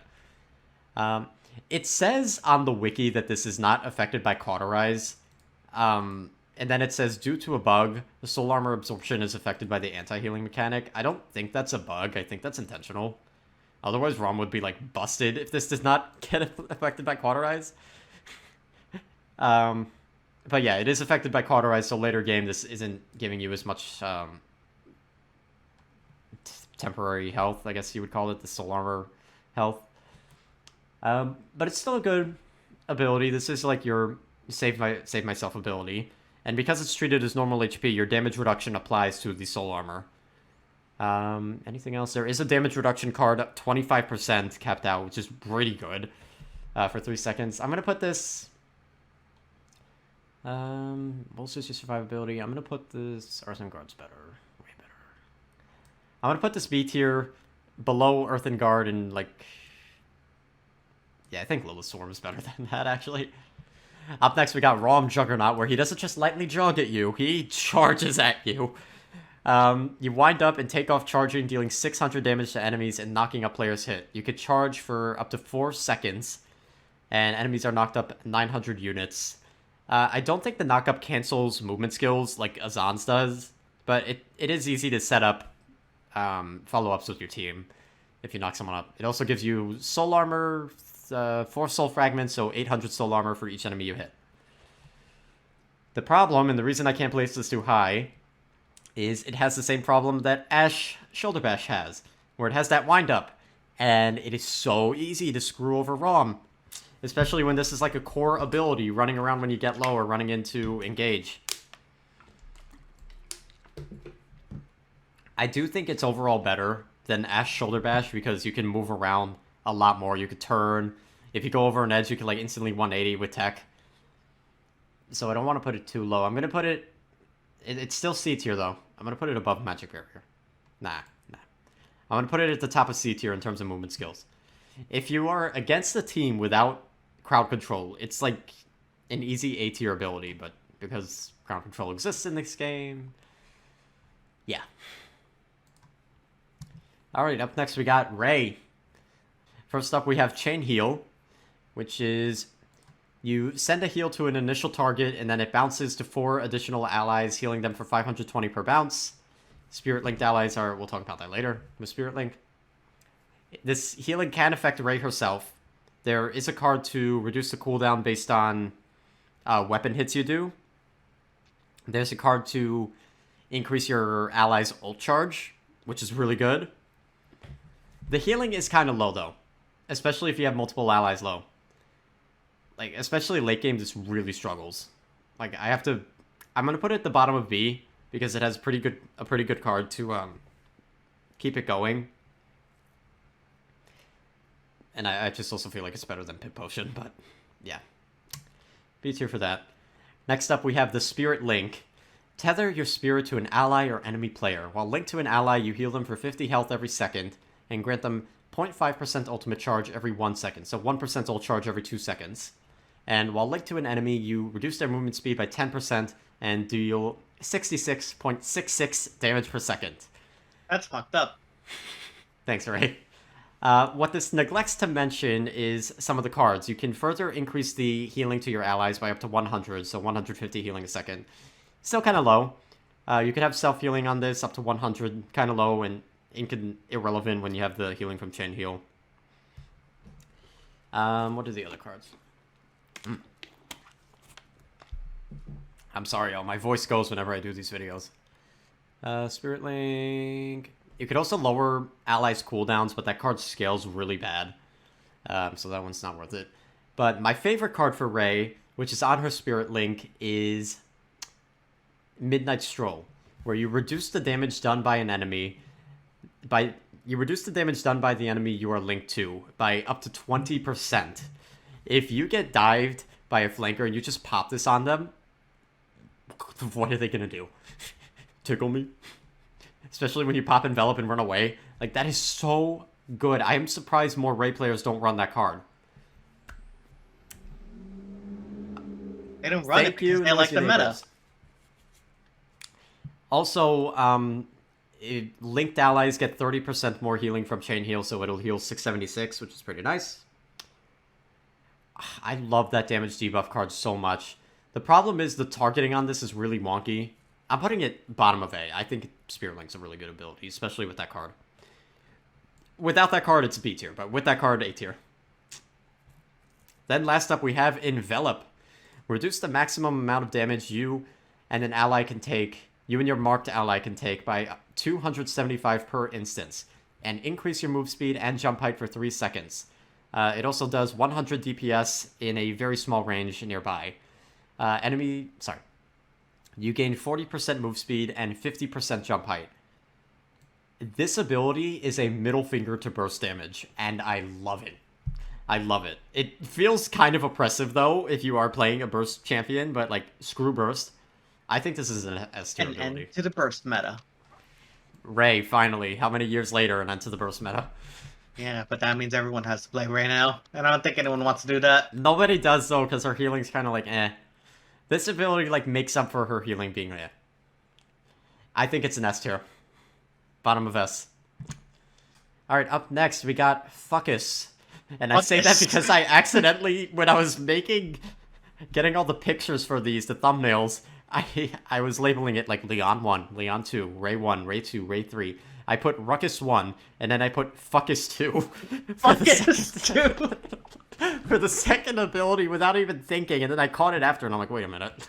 So up first, we have the Missile Launcher, 10-second cooldown. Fire 2 large missiles. Fire 2 large missiles that explode and deal damage for 225 each, so 450 damage if you hit both of them. You have 3 charges of this. Pretty good damage. You can constantly throw these out while firing. It doesn't interrupt your primary fire. The cooldown does feel kind of long. So if you end up using all 3 of these on one enemy, you have to wait 30 seconds to get all of them back. You can lower the cooldown with cards, yes, but only to 7.5 seconds, which is like still kind of long. There is a pretty nice healing card, capped out at 300 healing a second. There's cards for ammo back, and reducing your damage taken. Like, Ruckus's whole build kind of relies around this ability, and it's like, you have to put so many points into it, like, it's like okay, though. I can't say it's awful. Where's Cassie? I think it's better than Cassie Blast Shot. I'm moving Lian auto-aim dash above Drogoz Fire Spit and above Furia Exterminate, honestly. Yeah, I think Ruckus is fine. Up next, we got the Emitter, where you shield yourself for up to 2,000 damage for a brief time. That shield is kind of low. Like, it gets bursted down really fast, and even faster when Wrecker comes online. Like, I don't think that this is a great ability, to be honest. I'm gonna put it, like... It does boost your survivability, like, I can't deny that, but... I'm gonna put it below Grohk Totem.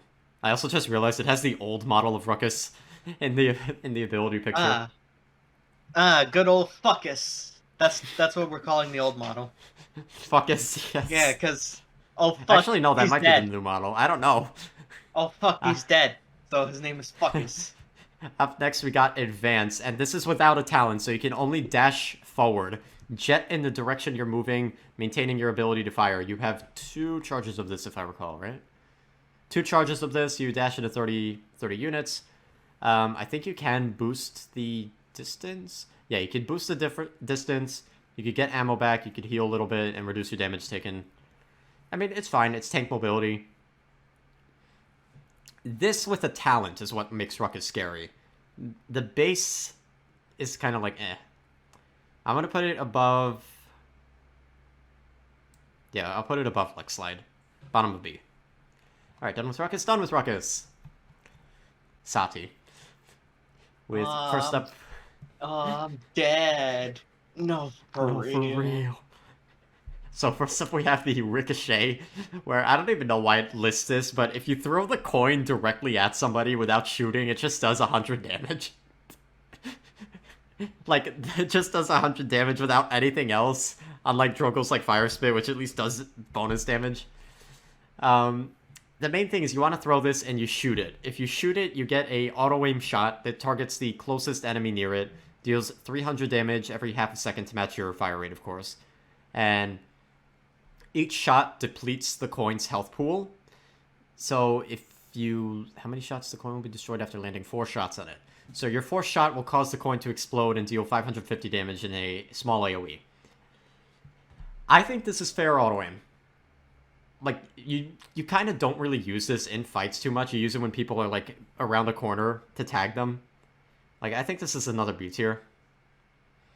It doesn't apply Cauterize, unlike Leon's bitch rifle, which kind of sucks. I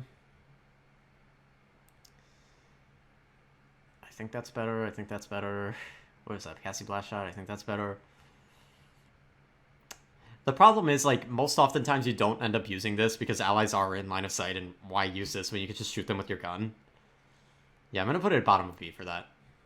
Bottom of B. Up next, we got the Dead Ringer, where you... Yes, the bane of every Team Fortress 2 player.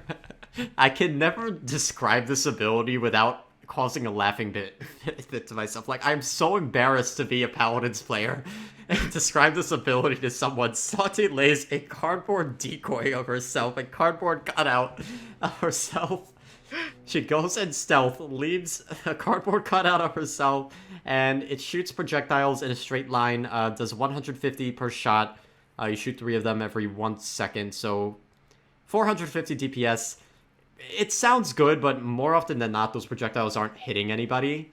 But the decoy also has other benefits. Like I said, it puts you into stealth for... how long? It not only puts you into stealth, but it also says shit. Yeah, it has a Left 4 Dead 2 reference, which I really like. It does not tell me how long this puts Saati in stealth. I think it's 2 seconds, but I could be wrong. But it puts you in stealth for a certain amount of time. And if enemies shoot the decoy, they get revealed to Saati for 1 second. If they destroy the decoy, they get revealed to her for 3 seconds. So I think it is one of the better stealth abilities because we are in the S champions, so we're going to start with the stealth champions.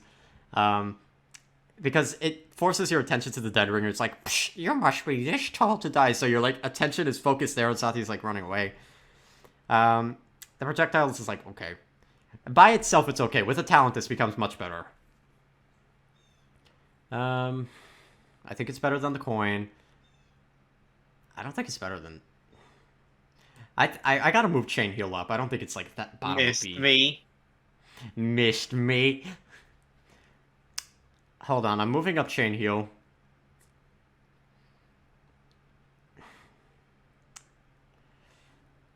I'm putting it above Lillith Blood Hex, more towards the top of B. I don't think it's deserving of bottom of B. Up next, we have Blast Back. Push yourself and enemies away, dealing 250 damage and lighting enemies on fire for 25 damage every 0.4 seconds over 2 seconds. I don't know what that adds up to. Okay, whatever. It does a little bit of burn damage. Causes people to scream. The fire cleanses. It does force you backwards, and you know when an ability does that, I have to mark it down.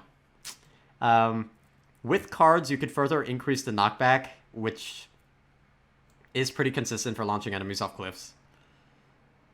But I hate that it knocks you backwards. Like, I'm sorry, it has to go in C tier. I'm gonna put it at the top of C tier. You know what, though? You do have 2 charges of this, technically, because of the pip system. So, like, you could correct a mistake if you have full pips. Dang. I'll put it at the... Do you think Saati's cardboard cutout is better than the backflip? No. Okay, fine. Backflip. All of her abilities are back-to-back in B tier, I just realized. That's fine. Saati's main, like, draw comes from her. You know, we're gonna move the decoy up a little bit. Saati's thing is just shoot. We'll move the decoy up a little bit because you can boost the duration of stealth a little bit. Up to an extra 0.75 seconds, I think. Alright, up next we got Ceres. First up is Restore Soul. Target an ally, healing them 1,500 health over 1.5 seconds, and nearby allies are healed for, I believe it's 900 health over 1.5 seconds. Does it say here? It just says 60% of the healing done, which would be 900 health. This ability is the best healing ability in the game. You guys cannot change my mind on that. You're healing the same as Io. The cooldown is 1.5 seconds, so that is incredibly short. The only thing that's, like, bad about this is you can't do anything else while healing, but it's, like, 1.5 seconds, my god. 1.5 seconds, you're not doing anything, you're healing. It doesn't have utility, but the pure amount of healing this outputs is insane. 1,500 to your main target, 900 to everyone else. It has a nice self-healing card for self-sustain. Other cards aren't really worth mentioning. Like, it's so easy to use and so good. Like, I think it's an A tier. I don't think it's an S tier just because Cauterize is the thing. So that, like, prevents any healing ability from being S tier. But I think it's definitely, like, top of A tier. I'm going to put it below Evie Blink. You know what? Hot damn, no. I'm putting it at the top of A. No. No, I lied. Sorry. I thought about it. I'm like, hey, Cauterize is the thing. Second to top on A tier. It's just so consistent, so good. You can have brain-dead people playing Ceres and still do well because of that ability. Yeah. Up next, Yeah. we got... We would know. Don't say it! We would know. And up next, we got the Ren Soul, where this is in conjunction with Ceres' primary fire, so each time you hit a primary fire, you leave a soul charge. And with Ren Soul, you can detonate those soul orbs to deal 90 damage per stack. Enemies can have up to 4 stacks on them. And if you hit enemies with 4 stacks, they get stunned for 1 second. Each stack you detonate heals you for 12% of your health. So if you just hit the 4 stacks on one enemy, you detonate. You're dealing 360 damage, you're stunning them for a second, and you're healing for, like, roughly half of your health. Obviously, Cauterize is a thing, but this is built-in self-healing, as well as, like, nice utility. Like, this ability would be, like, a C tier last patch, but, like, since they buffed it, honestly, I think it's an A tier. The stun is just so good. It forces you to buy resilience because it's so easy to activate this. And in some cases, this stun is, like, ultimate level strong. Because you could get the stun, like, you could wait it out, get the 4 charges on multiple enemies, and wait for an ally to come in with, like, a power move, and then you hit the stun, and you stun, like, 3 people at once. Like, what Grumpy Bomb would do, but, like, I'm moving Grumpy Bomb down, actually, by the way. What Grumpy Bomb would do, but, like, just at your own leisure. You don't have to, like, wait for it. I'm gonna put this... Yeah, I'll put it above Grumpy at A. Unfortunately, I cannot say the same about Ceres' skills being good when it comes to Shadow Travel, where you phase into a higher place of existence for a brief duration, becoming stealthed and ethereal, immune to harmful effects. 12-second cooldown. Also, Renzel has a 7-second cooldown, by the way, pretty short. Your move speed is increased by 25% while you're in the Shadow Travel. It lasts for 4 seconds. The problem is the cast time is 0.8 seconds, and it feels necessary to run cards to reduce that by half. But it's like, just without it, it sucks so much. And not to mention, enemies can easily stalk you with this ability. I would know. I'm one of them. Stalking Ceres is one of my favorite pastimes in this game. It's gotta go C, I'm sorry. I think it's better than Lilith Deathwings. Yeah, I'll put it below the two Buck Leaps. Nah, no, we gotta keep the Buck Leaps next to each other. I'll put it below the Buck Leaps. Alright, up next we get to another hated champion of mine, Sha Lin. First up, we have the Crippling Arrow. You need to know about Boost. You need to know about Boost. We have the Crippling Arrow, where this ability becomes so busted with talents, but even the base ability is really good. It basically changes your next primary fire to a crippling shot.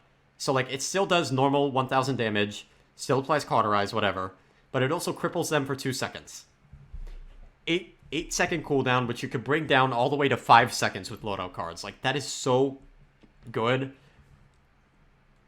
Like, I'm putting it on with, I'm putting it above Grover Crippling Throw. I think it's on that, like, tier. Also, I'm moving, Dredge Broadside down a little bit. I'm gonna put it above Ceres Solorb. Alright, up next we got the Rapid Shot, which is pretty much a Imani Inferno Cannon, but better. Well, it doesn't pierce enemies, so I guess it's that. 12-second cooldown, you rapidly fire a max of 5 fully charged arrows over 1.8 seconds while moving. Your move speed is reduced by a measly 10% while this happens. The arrows deal 625 damage each. You're doing 1,625 damage over the course of the ability, which is, like, pretty good. Comes out really quick. There is a card to reduce your enemy's move speed when they get hit by this, and I think that stacks with itself. So, like, you could hit an enemy multiple times and just, like, slow them to a crawl. It does have, like, a pretty noticeable wind-up, and it makes a little sound like da-da-da, so people know it's coming.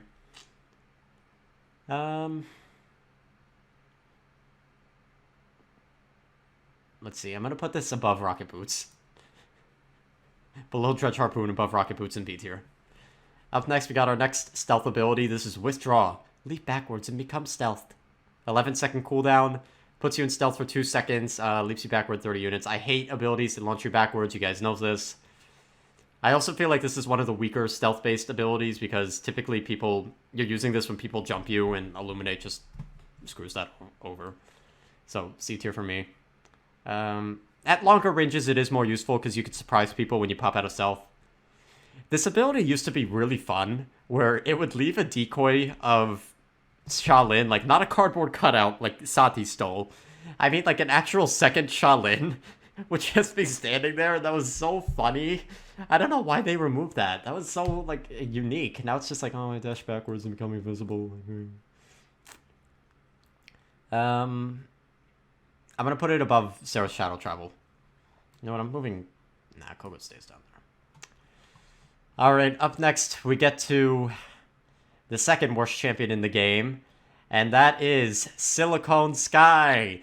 Starting us off, I think we have the worst ability in the game here. This is Hidden, where you become blend with the shadows and become stealthed. 15-second cooldown, it lasts 7.5 seconds, but it doesn't do anything else. It just puts you into stealth. And this ability, you want to talk about stealth characters getting, like, hindered by Illuminate, sure. This ability gets crippled beyond belief with Illuminate, because Sky has to get in close and escape with this ability. If the enemy has even Illuminate 1, it is hot garbage. And speaking of crippling, for some unforsaken reason, this ability is considered a movement skill. I don't know why. Sky doesn't walk any faster when it's happening. So if you get crippled, you can't use it. It also has a 15-second cooldown. That is so long. Why? It is not good. Up next, we got the Smoke Screen, which is basically the same thing as Hidden, but it fares a little bit better because it has a good healing card. Like, that's the only reason. It has a good healing card, it has a good movement speed card, but, like, I still don't think this is that good. I'd say, dare I say, it's even worse than Hidden because it gives away your position. What do you think's worse, Alex? Sky's Hidden or Sky's Smoke Bomb? Why compare trash with trash? What do you think is more disgusting? Why compare trash with which trash would not even Symmetra touch? No. No, really. Why compare trash with trash? They're all trash.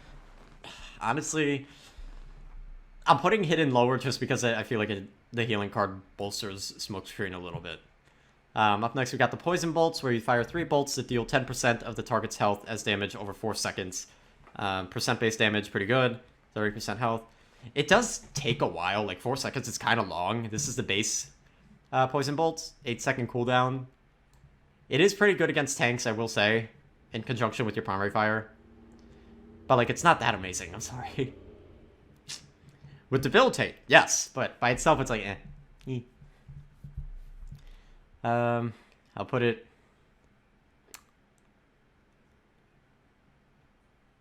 above Dredge, Harpoon, and Bee.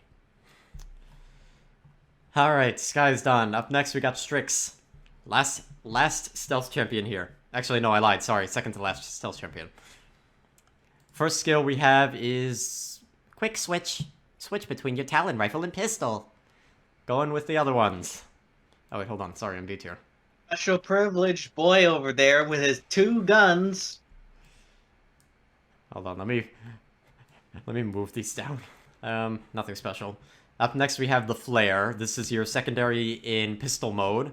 You fire a flare to reveal enemies. It deals 200 damage and an extra 100 damage over 2 seconds if you hit it directly. Radius is 45 units, which is pretty generous. Your allies can see the reveal as well. I think it's pretty good. Information is nice, especially as a sniper.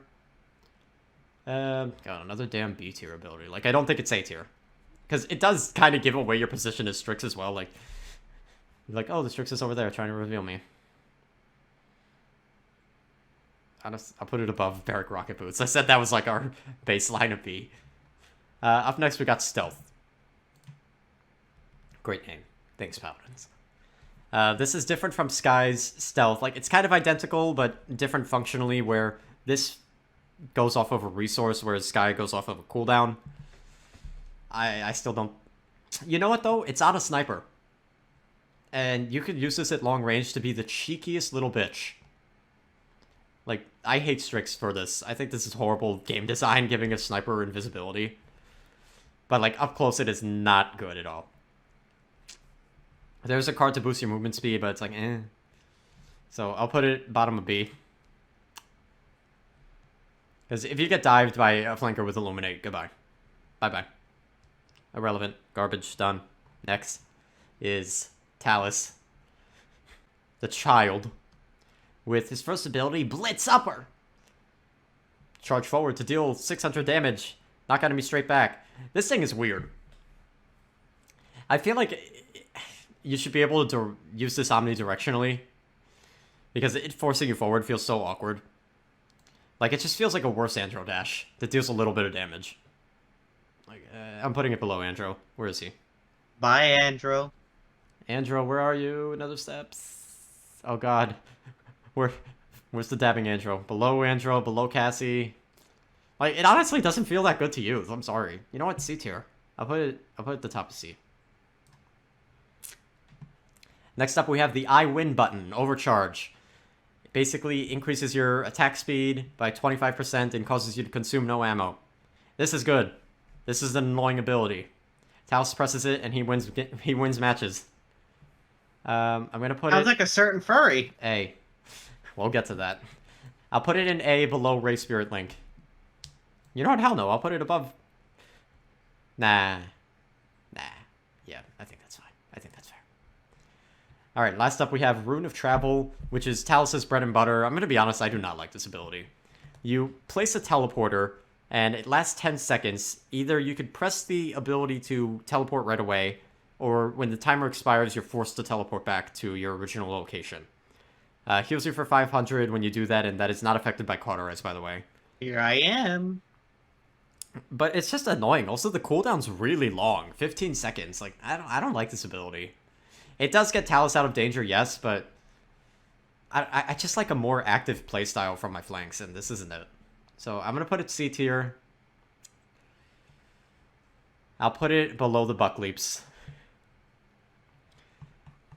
Alright, up next we have my second main, Terminus. First up with Power Siphon. Create a powerful funnel that absorbs enemy attacks to generate calamity charges. This is a resource-based, air quotes, shield siphon defense, where any ranged attack, and even some attacks that don't look like they're ranged attacks, get absorbed and completely negated. The area of effect of this is pretty generous, I would say. Like, even though you can't see behind you because it doesn't take you into third person, like, I can reliably cover teammates with this. You could also put this directly on teammates to cover them from the front. And you can move around with it, like Fernando. I think this is an S tier ability. And there's also cards to reset your siphon charge. So, like, you could have this with a near uptime if you know how to play Terminus correctly. Do you think this is the best ability in the game, Alex? Because, like, I'm inclined to say yes. Arm Siphon, yes. It is so good. You can literally... You can just absorb literally practically everything in the game. It's Atlas Stasis Field, but you can move and use it whenever. And there's also a fun card where you can get self-healing based on the enemy shooting it, which is pretty funny, like a reverse life rip, which is just even more of a middle finger to enemies shooting you. I love that. And, like, it's another counter to burst damage. Like, you could use this in a pinch. This ability saved me now, and yeah, S tier. Easy S tier. Sorry, my term haters. I know. S tier, easy. Yeah, fuck the term haters. It's a skill issue. Up next, we got Calamity Blasts. Fire a massive Calamity from your hand, and an additional one for every store Calamity charge, dealing 250 damage each. So, at base, you just fire one little small projectile, does 250 damage. At capped out charges, you'll fire 5 at once. Well, not at once, but, like, rapid fire 5 of them for 250 damage each. So 1,250, which is, like, quite an insane amount of burst damage coming from a point tank. The problem is, this is relying on enemies. You either have to use a really weak card, in my opinion, for the Massacre Axe to get charges from hitting enemies, or you have to rely on enemies shooting your Siphon. And if you have smart enemies who don't shoot the Siphon against team enemies who, like, are constantly moving around, this isn't that good. So I am going to put it in... I'm going to put it in the bottom of B, mainly just because it's dependent on, like, enemies. Which I guess kind of ties into the power Siphon, but even if no one shoots the Siphon, you're still blocking damage, so... Technically, right? I'm going to put it right there, yeah. Alright, last up we have Shatterfall. This is the Terminus Buck Leap. Fuck. Leap into the air and smash down in a vicious attack in an area in front of you. Hey, it's a good Buck Leap. Enemies in that area take 500 damage and are slowed by 60% for 2 seconds. Additionally, this attack goes through shields, which is so funny if you use this on, like, an Androxus reversal. He's like, oh, I'm gonna block it, and you just kill him through the reversal. Legitimately, not buggy. It's a good skill, honestly. Like, the cooldown's 12 seconds, but you can lower that with a Siphon card, where each second you have Siphon up, you lower the cooldown of this. It has a card to restore Siphon charge. It has a really good card for damage reduction, 8% per level, after you leap. And a really mediocre card for bonus distance, but the 50 unit distance is, like, fine. Good for engages, okay for disengages, not the best. Honestly, this is another B tier. I'm gonna put it... I'll put it next to Lian's, like, dash. Auto-aim dash. That's what we'll call it, the auto-aim dash. Auto-aim dash. Up next, we have everybody's favorite cereal mascot, Tiberius. First up is the Heavy Blade. Throw your Heavy Blade in a straight line to pierce shields and enemies, dealing 850 damage and slowing them by 30% for 2 seconds. Then, you can recall the blade for another 500 damage and another 2-second slow. Why does this go through shields and Dredge Harpoon doesn't? Like, this is Dredge Harpoon, but so much better. It does more damage. The slow's a little worse, yes, but you can recall it for even more damage. Like, 1,350 damage if you hit both the first throw and the recall. 2 slows, 12-second cooldown, lower cooldown than Dredge Harpoon. And it goes through shields. Why? Why does it go through shields? A tier, easy. I feel like this is on par with, like, Imani Frostbomb. I think it's better than Frostbomb, actually. Just because this is faster and goes in a straight line. I'll put it above Frostbomb, below Crippling Throw. Up next, we have the second I win button. Combat Trance. Channel your energy, increasing your attack and move speed for 4 seconds. This is a 25% boost for 4 seconds. I will rate this below Talus's Overcharge just because this actually has one downside and that you consume ammo. Wow. If you're at full ammo, it's like nothing. But it's pretty much just an I win button. And especially with Tiberius' damage going up next patch for reasons I have no idea why. Like, yeah. Might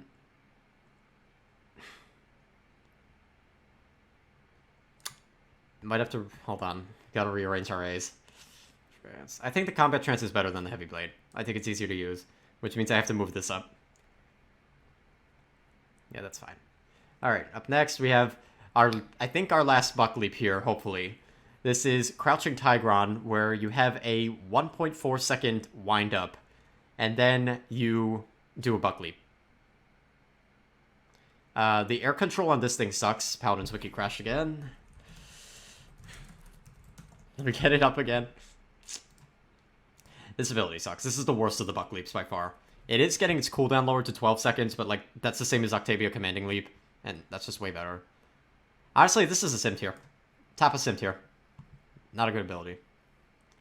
Alright, up next we have everybody's favorite, Torvald.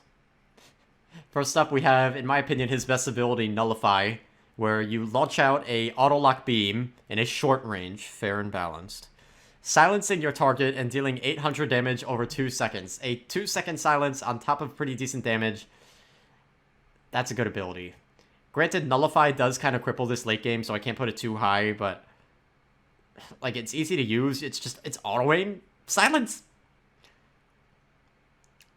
Like, dare I say... no, this isn't stronger than Lian's auto-aim. Like, it's below that. Strong, but not that strong. Up next, we got Protection. Make sure you use it. Where you put a shield on an ally for a short duration, 4 seconds. 650 health shield on an ally for 4 seconds. Has a 9-second cooldown. This has a really good cards. You can heal your allies for 375 health while you're doing that. Essentially like a pseudo support. And you could boost their move speed by up to 50% for 2 seconds. Like, that's pretty good. That is like the main strength of this ability. At base, without those cards, it's kind of eh. But with those cards, it becomes like an A tier in my opinion. It is countered by Wrecker hard. So because of that, I'm going to put it below... I'm going to put it below Spirit Link. Yeah, I think that's fair. And then we have Recharge, where you recharge your personal shields, which some were saying this should have been in the passives tier list. And, like, I don't know. I semi-agree and semi-don't agree. But either way, we have it here. So, Torvald, on top of having 3,000 HP, he has a 2,000 shield, like, second health bar, pretty much. And he spawns with that, and this ability recharges those shields. 2,000 shields over a second. The thing is, like... Haven is less effective on you compared to other tanks because you have less base health. Haven does not affect shields. So those 2,000 shields are always going to be taking full damage. And even more so with Wrecker. So I think that's kind of like a hindrance, actually. So I think I'm going to put it in C tier. Because late game, this is like nothing. This is a nothing ability. It has a fun card for 50% move speed for like 5 seconds, but besides that, it's like nothing. I'm putting it at the bottom of C. Actually, you think Torvald's Recharge is a sim tier ability? Yeah. Alright, we'll put it at the top of sim tier. Up next, we got Tyra, who used to be the bane of my existence until they nerfed her talents, thank God. First up, we have the Nade Launcher.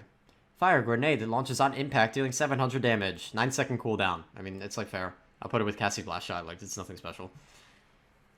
AoE's like kind of generous on it. Where's Cassie Blast Shot? Oh lordy, I don't know where it is. Alex, I lost Cassie Blast Shot. I don't know where it is. You're on your own. God, where is it? Oh, there it is. Moving that down, actually. Put it here. Alright, up next we got the Firebomb. This thing used to be a nightmare, but luckily they have since nerfed it. You throw a Molotov When it detonates, it leaves a pool of fire, deals 9% of the target's max health as damage every 0.6 seconds. And that's it. Really good for AoE. It's like akin to Betty La Bomba bombs, except I would say better. Because this is, in my opinion, harder to dodge. Because it's just a little... It uses, like, liquid physics. Which, like, just saying physics in Paladins should get you worried. So, like, sometimes it looks like the fire's not touching you, and it is. So, I'm gonna put it high B tier. Then, last up, we have the Hunter's Mark, which is probably the most lame ability in Tyrus Kit. You mark your prey to gain vision on them, and 15% increased damage against them. The reveal does go to your allies as well. 15% increased damage, that's actually going to be a little stronger next patch with Tyra getting a damage buff. But overall, it's nothing too special. Where's Strix Flare? I'll put it above that. There we go. Alright, who the hell is that? I don't know who that is. That's Vatu, okay. What is that? What is that? So up next we have Vatu Dash. Quickly dash in the direction of your movement input. 5-second cooldown, and you also reduce the damage you take by 50% while you're dashing. I think this is an S tier ability. I think this is the best movement skill in the game. Better than Evie Soar. Evie Blink. Because you have 3 of them, you can go for like some crazy jupes. There's also a really fun movement speed card that stacks with itself, so you could like use 2 dashes back to back and like run. And one thing that's really cool is based on your movement input, so you could be holding the S key, and you dash backwards. You can hold the D key, you dash to the right, all while keeping your aim on your target. Now, if I could aim, obviously, that'd be a different story. Up next, we got the Shadow Bombs, or as I like to call them, the Shitty Bombs. They're all 3 explosive projectiles that stick to their target and deal small damage. 200 damage for explosion, 630 damage total. I hate this ability, I'm sorry, it's so lame. C tier. It's not that great. The only use for it is comboing it with your primary fire. If you use it by itself, it's like so meh. So meh. Bleh. Then we got the Ambush, where you teleport next to your target. Nothing personnel, kid. Dealing damage on arrival for 200 damage. And you can hit another enemy within 4 seconds to teleport to them.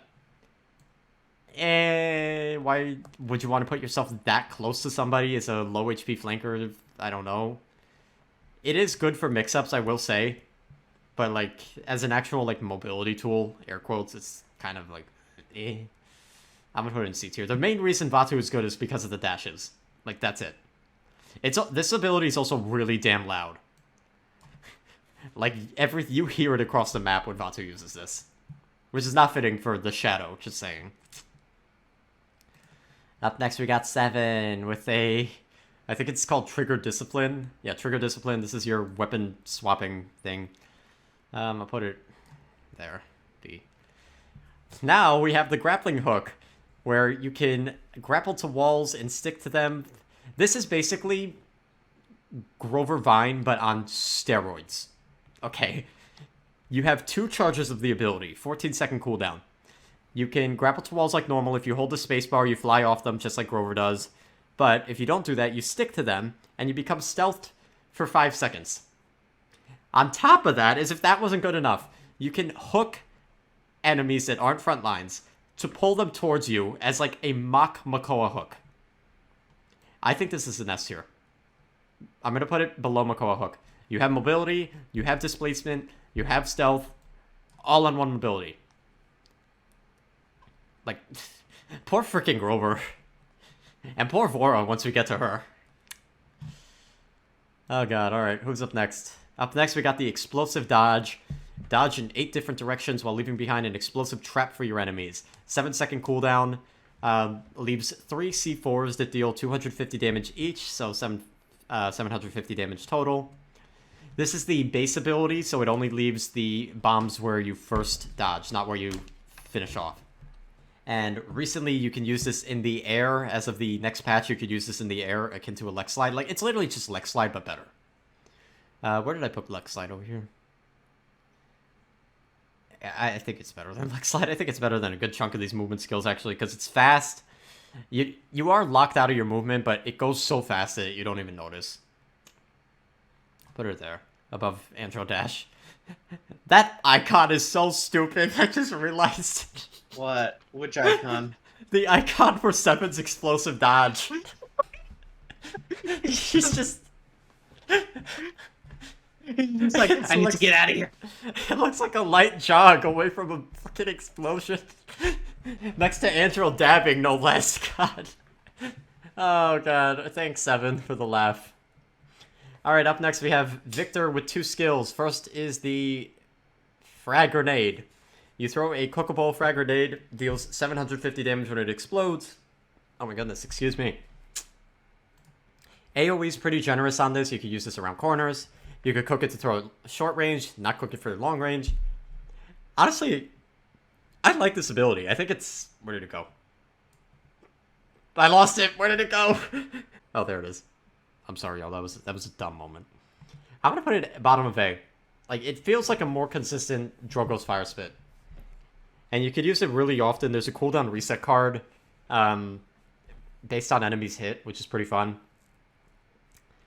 But then we get to Victor's Hustle. Start hustling.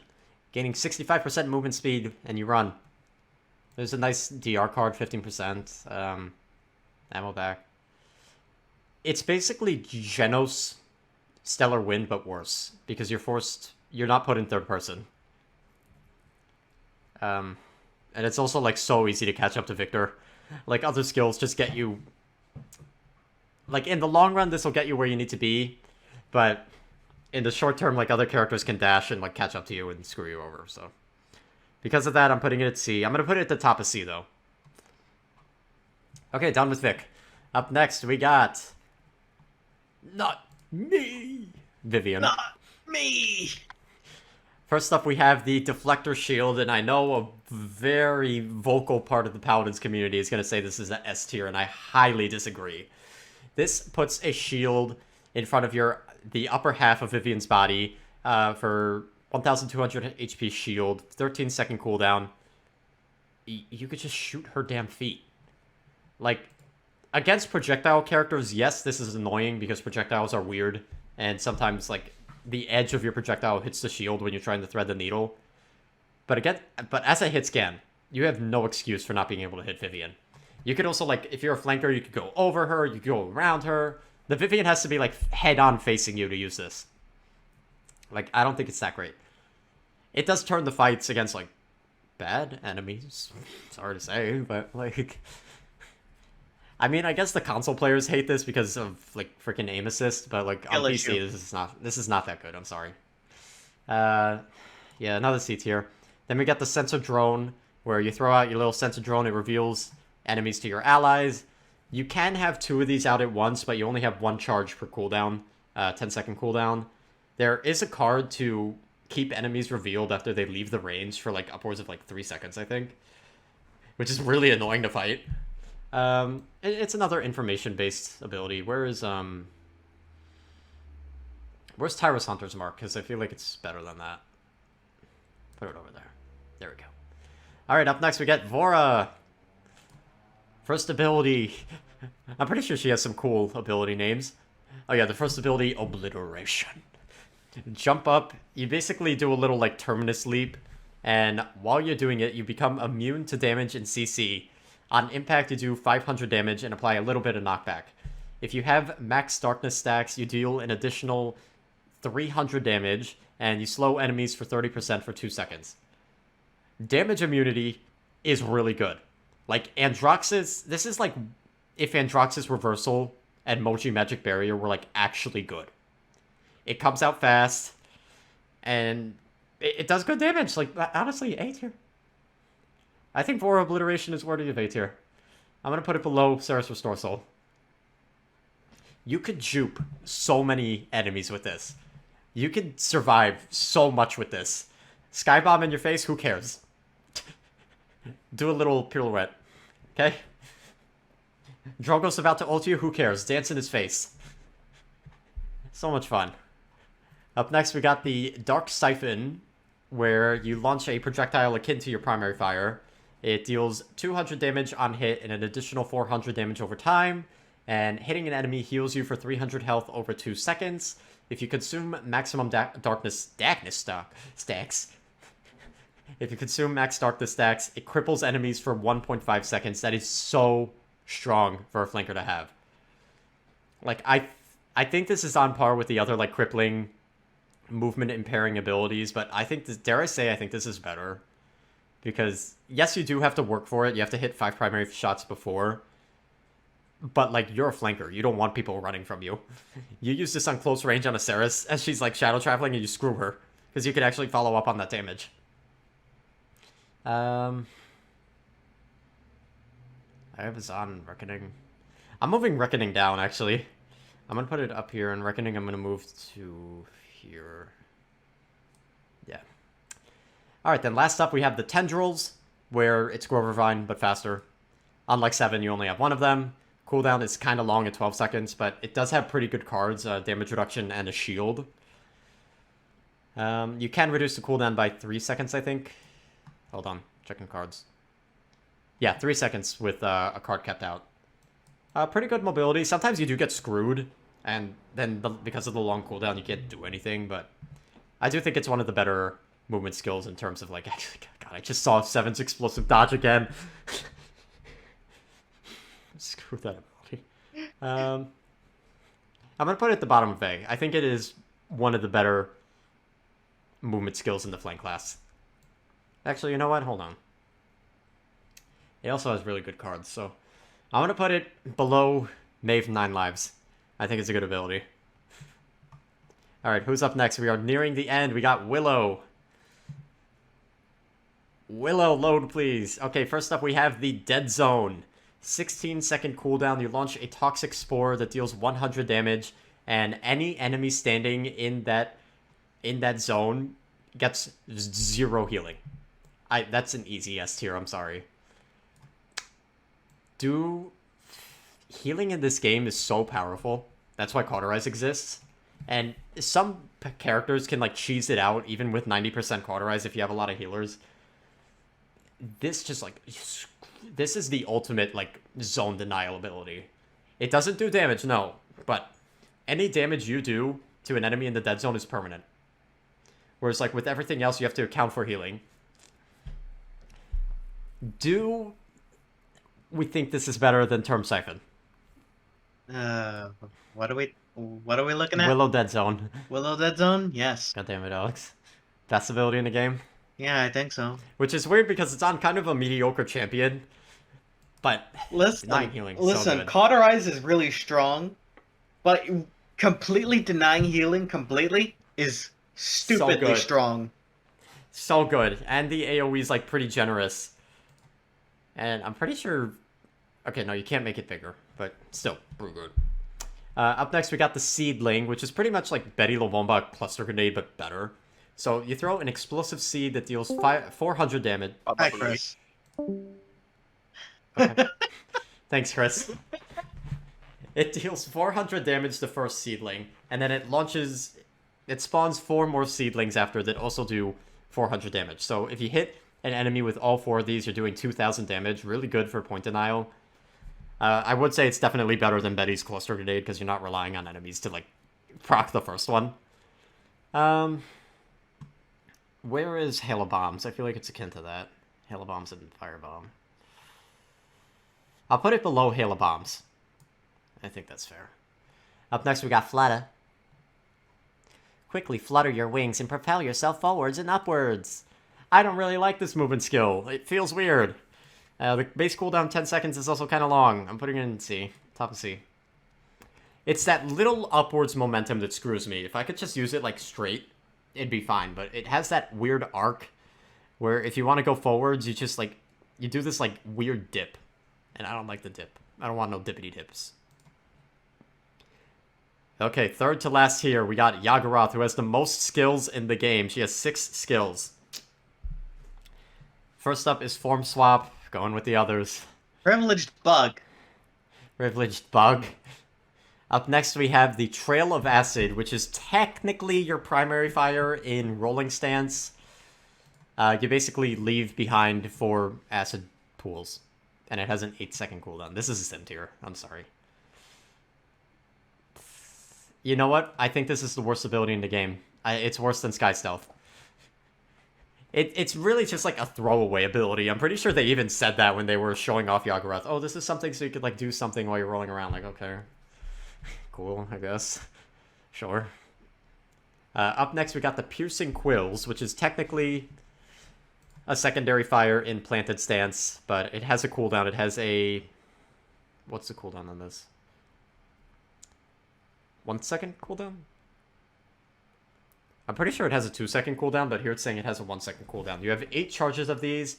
The Piercing Quill goes through shields, players, does 170 damage every 0.15 seconds. And also, the quills stick to surfaces, so after they stick to a surface, they explode for 50 damage, which is really an irrelevant stat that almost never comes into play. Honestly, they're okay. It's player dependent. It's basically your primary fire for range as Yagurath. I'll put it below Raum Hellfire Gatling, I guess. Moving this down. Okay, up next we got... What the hell is that? Okay, this is Acceleration for your rolling stance, where you just... Woo!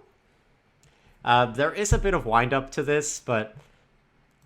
I feel like it's not as bad as Raum Juggernaut. Like, it's essentially the same skill, but it doesn't feel as awful. Like, the wind-up's pretty quick, unless you're just immediately swapping and trying to run. If you're already rolling and use this, I think it's pretty much instant.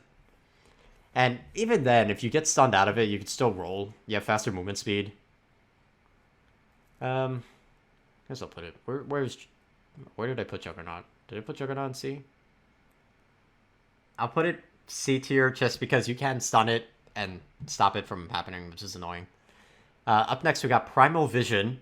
This is your utility skill in rolling form, where you launch these little pulses, and they reveal the heartbeats of the enemies nearby. I sense no heartbeats. Heartbeats, I hear you. Sorry, that's an Apex joke. But you can reveal enemies up to 4 times, and they reveal... It's a really short reveal, but it is pretty nice to have as a tank, so I'm going to just put it with the other reveals. I'm going to put it... I think it is the best reveal in the game, though. Just because you don't really have to do anything prior. It goes through walls. You don't have to see an enemy and then like hit the reveal to confirm they're there. You could just pop it and see if someone's there or not. Last up for Yagurath, we have Hardening. This is your utility in Planted Stance, where you hunker down for up to 4 seconds, increasing your base damage reduction by 25%. You also become CC immune. And after the ability ends, you deal damage to nearby enemies. Base damage is 300, with the max damage being 1,100. I feel like this ability should be good, but I feel like ultimately it just delays the inevitable. Like, so many times Yagurath's pop this, and it's like, okay, let's just keep shooting her. Sure, we're not killing her. And then the second it ends, she dies. So, it feels weird putting Yagurath this low. Like, the main reason Yagurath is so strong is from her passive. Like, this ability is... You're saying duck. Sorry. Alright, finally done with Yagurath. Second to last, we have Ying. First up is... What is that? We have 2 icons that look exactly the same. Illusion. 5-second cooldown. You create a lifelike illusion that heals nearby allies for 400 health every 1.6 seconds.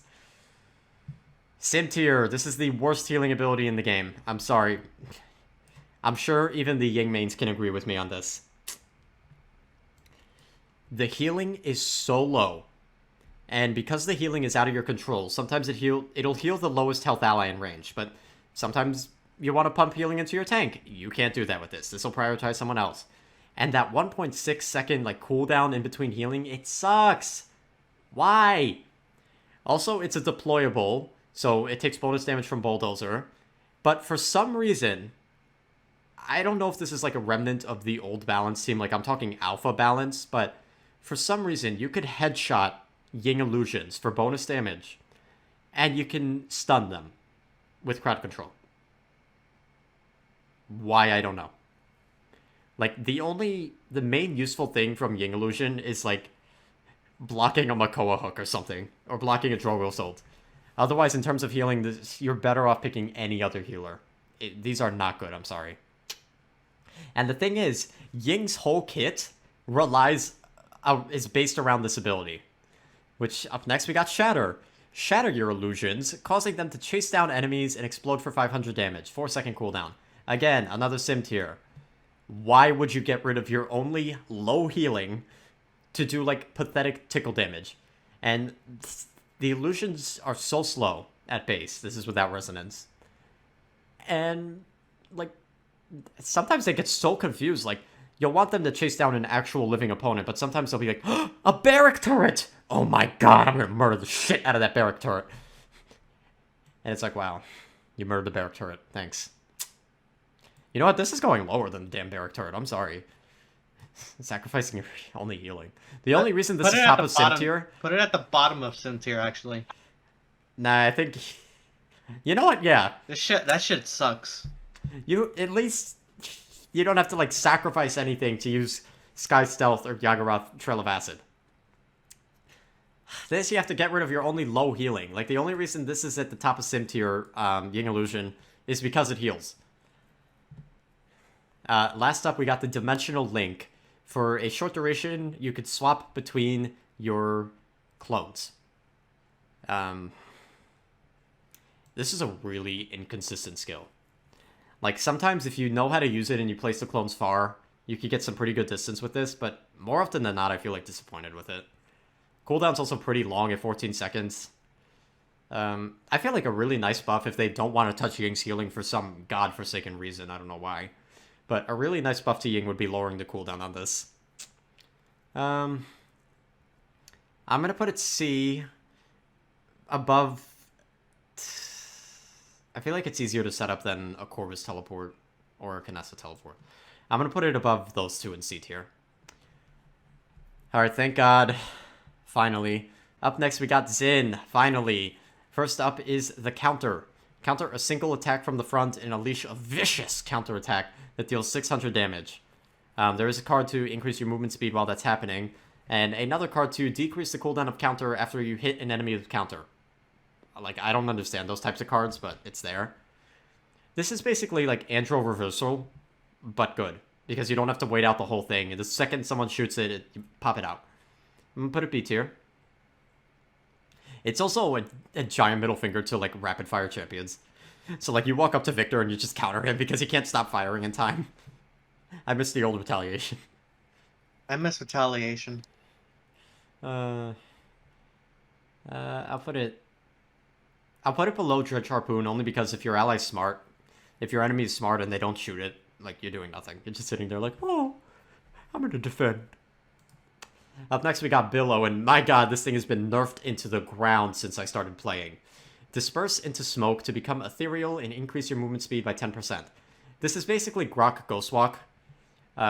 Lasts a little longer, 2 seconds. Actually, I think it might be the same duration, 2 seconds. Might be wrong on that one.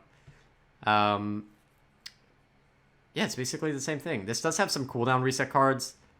The thing that used to make this really strong is there used to be a card to increase the duration of Willo. And so, like, you would have to constantly keep an eye on the enemies in his deck, like, oh, what duration of Willo is he running? But now you know it's 2 seconds, and it gets just a tiny move speed buff. It's annoying to fight, yes, but I don't think it's that good of an ability. I think it's better than Ghostwalk just because... You know what? No. I think Ghostwalk's better because you could use this with a healing totem to heal up. This you can. But up last, we got the Whirl, where you do a little spinny ninny attack going forward. Does 400 damage to anyone hit. Decent mobility. Small damage, low chip damage. There is a really fun card with this, where you reduce the cooldown of Whirl by hitting enemies with Whirl by 2.5 seconds. So if you cap that out and with some Chronos, you could just constantly, like, spin all over the place. It's a B tier, though. Nothing special about this. I'll put it below 7 explosive touch. This is the dumbest ability icon in the game by far. I'm sorry. Whoever designed that, what the hell? Oh god, alright, but here is our tier list, y'all. Normally we would go through this and, like, edit things around, but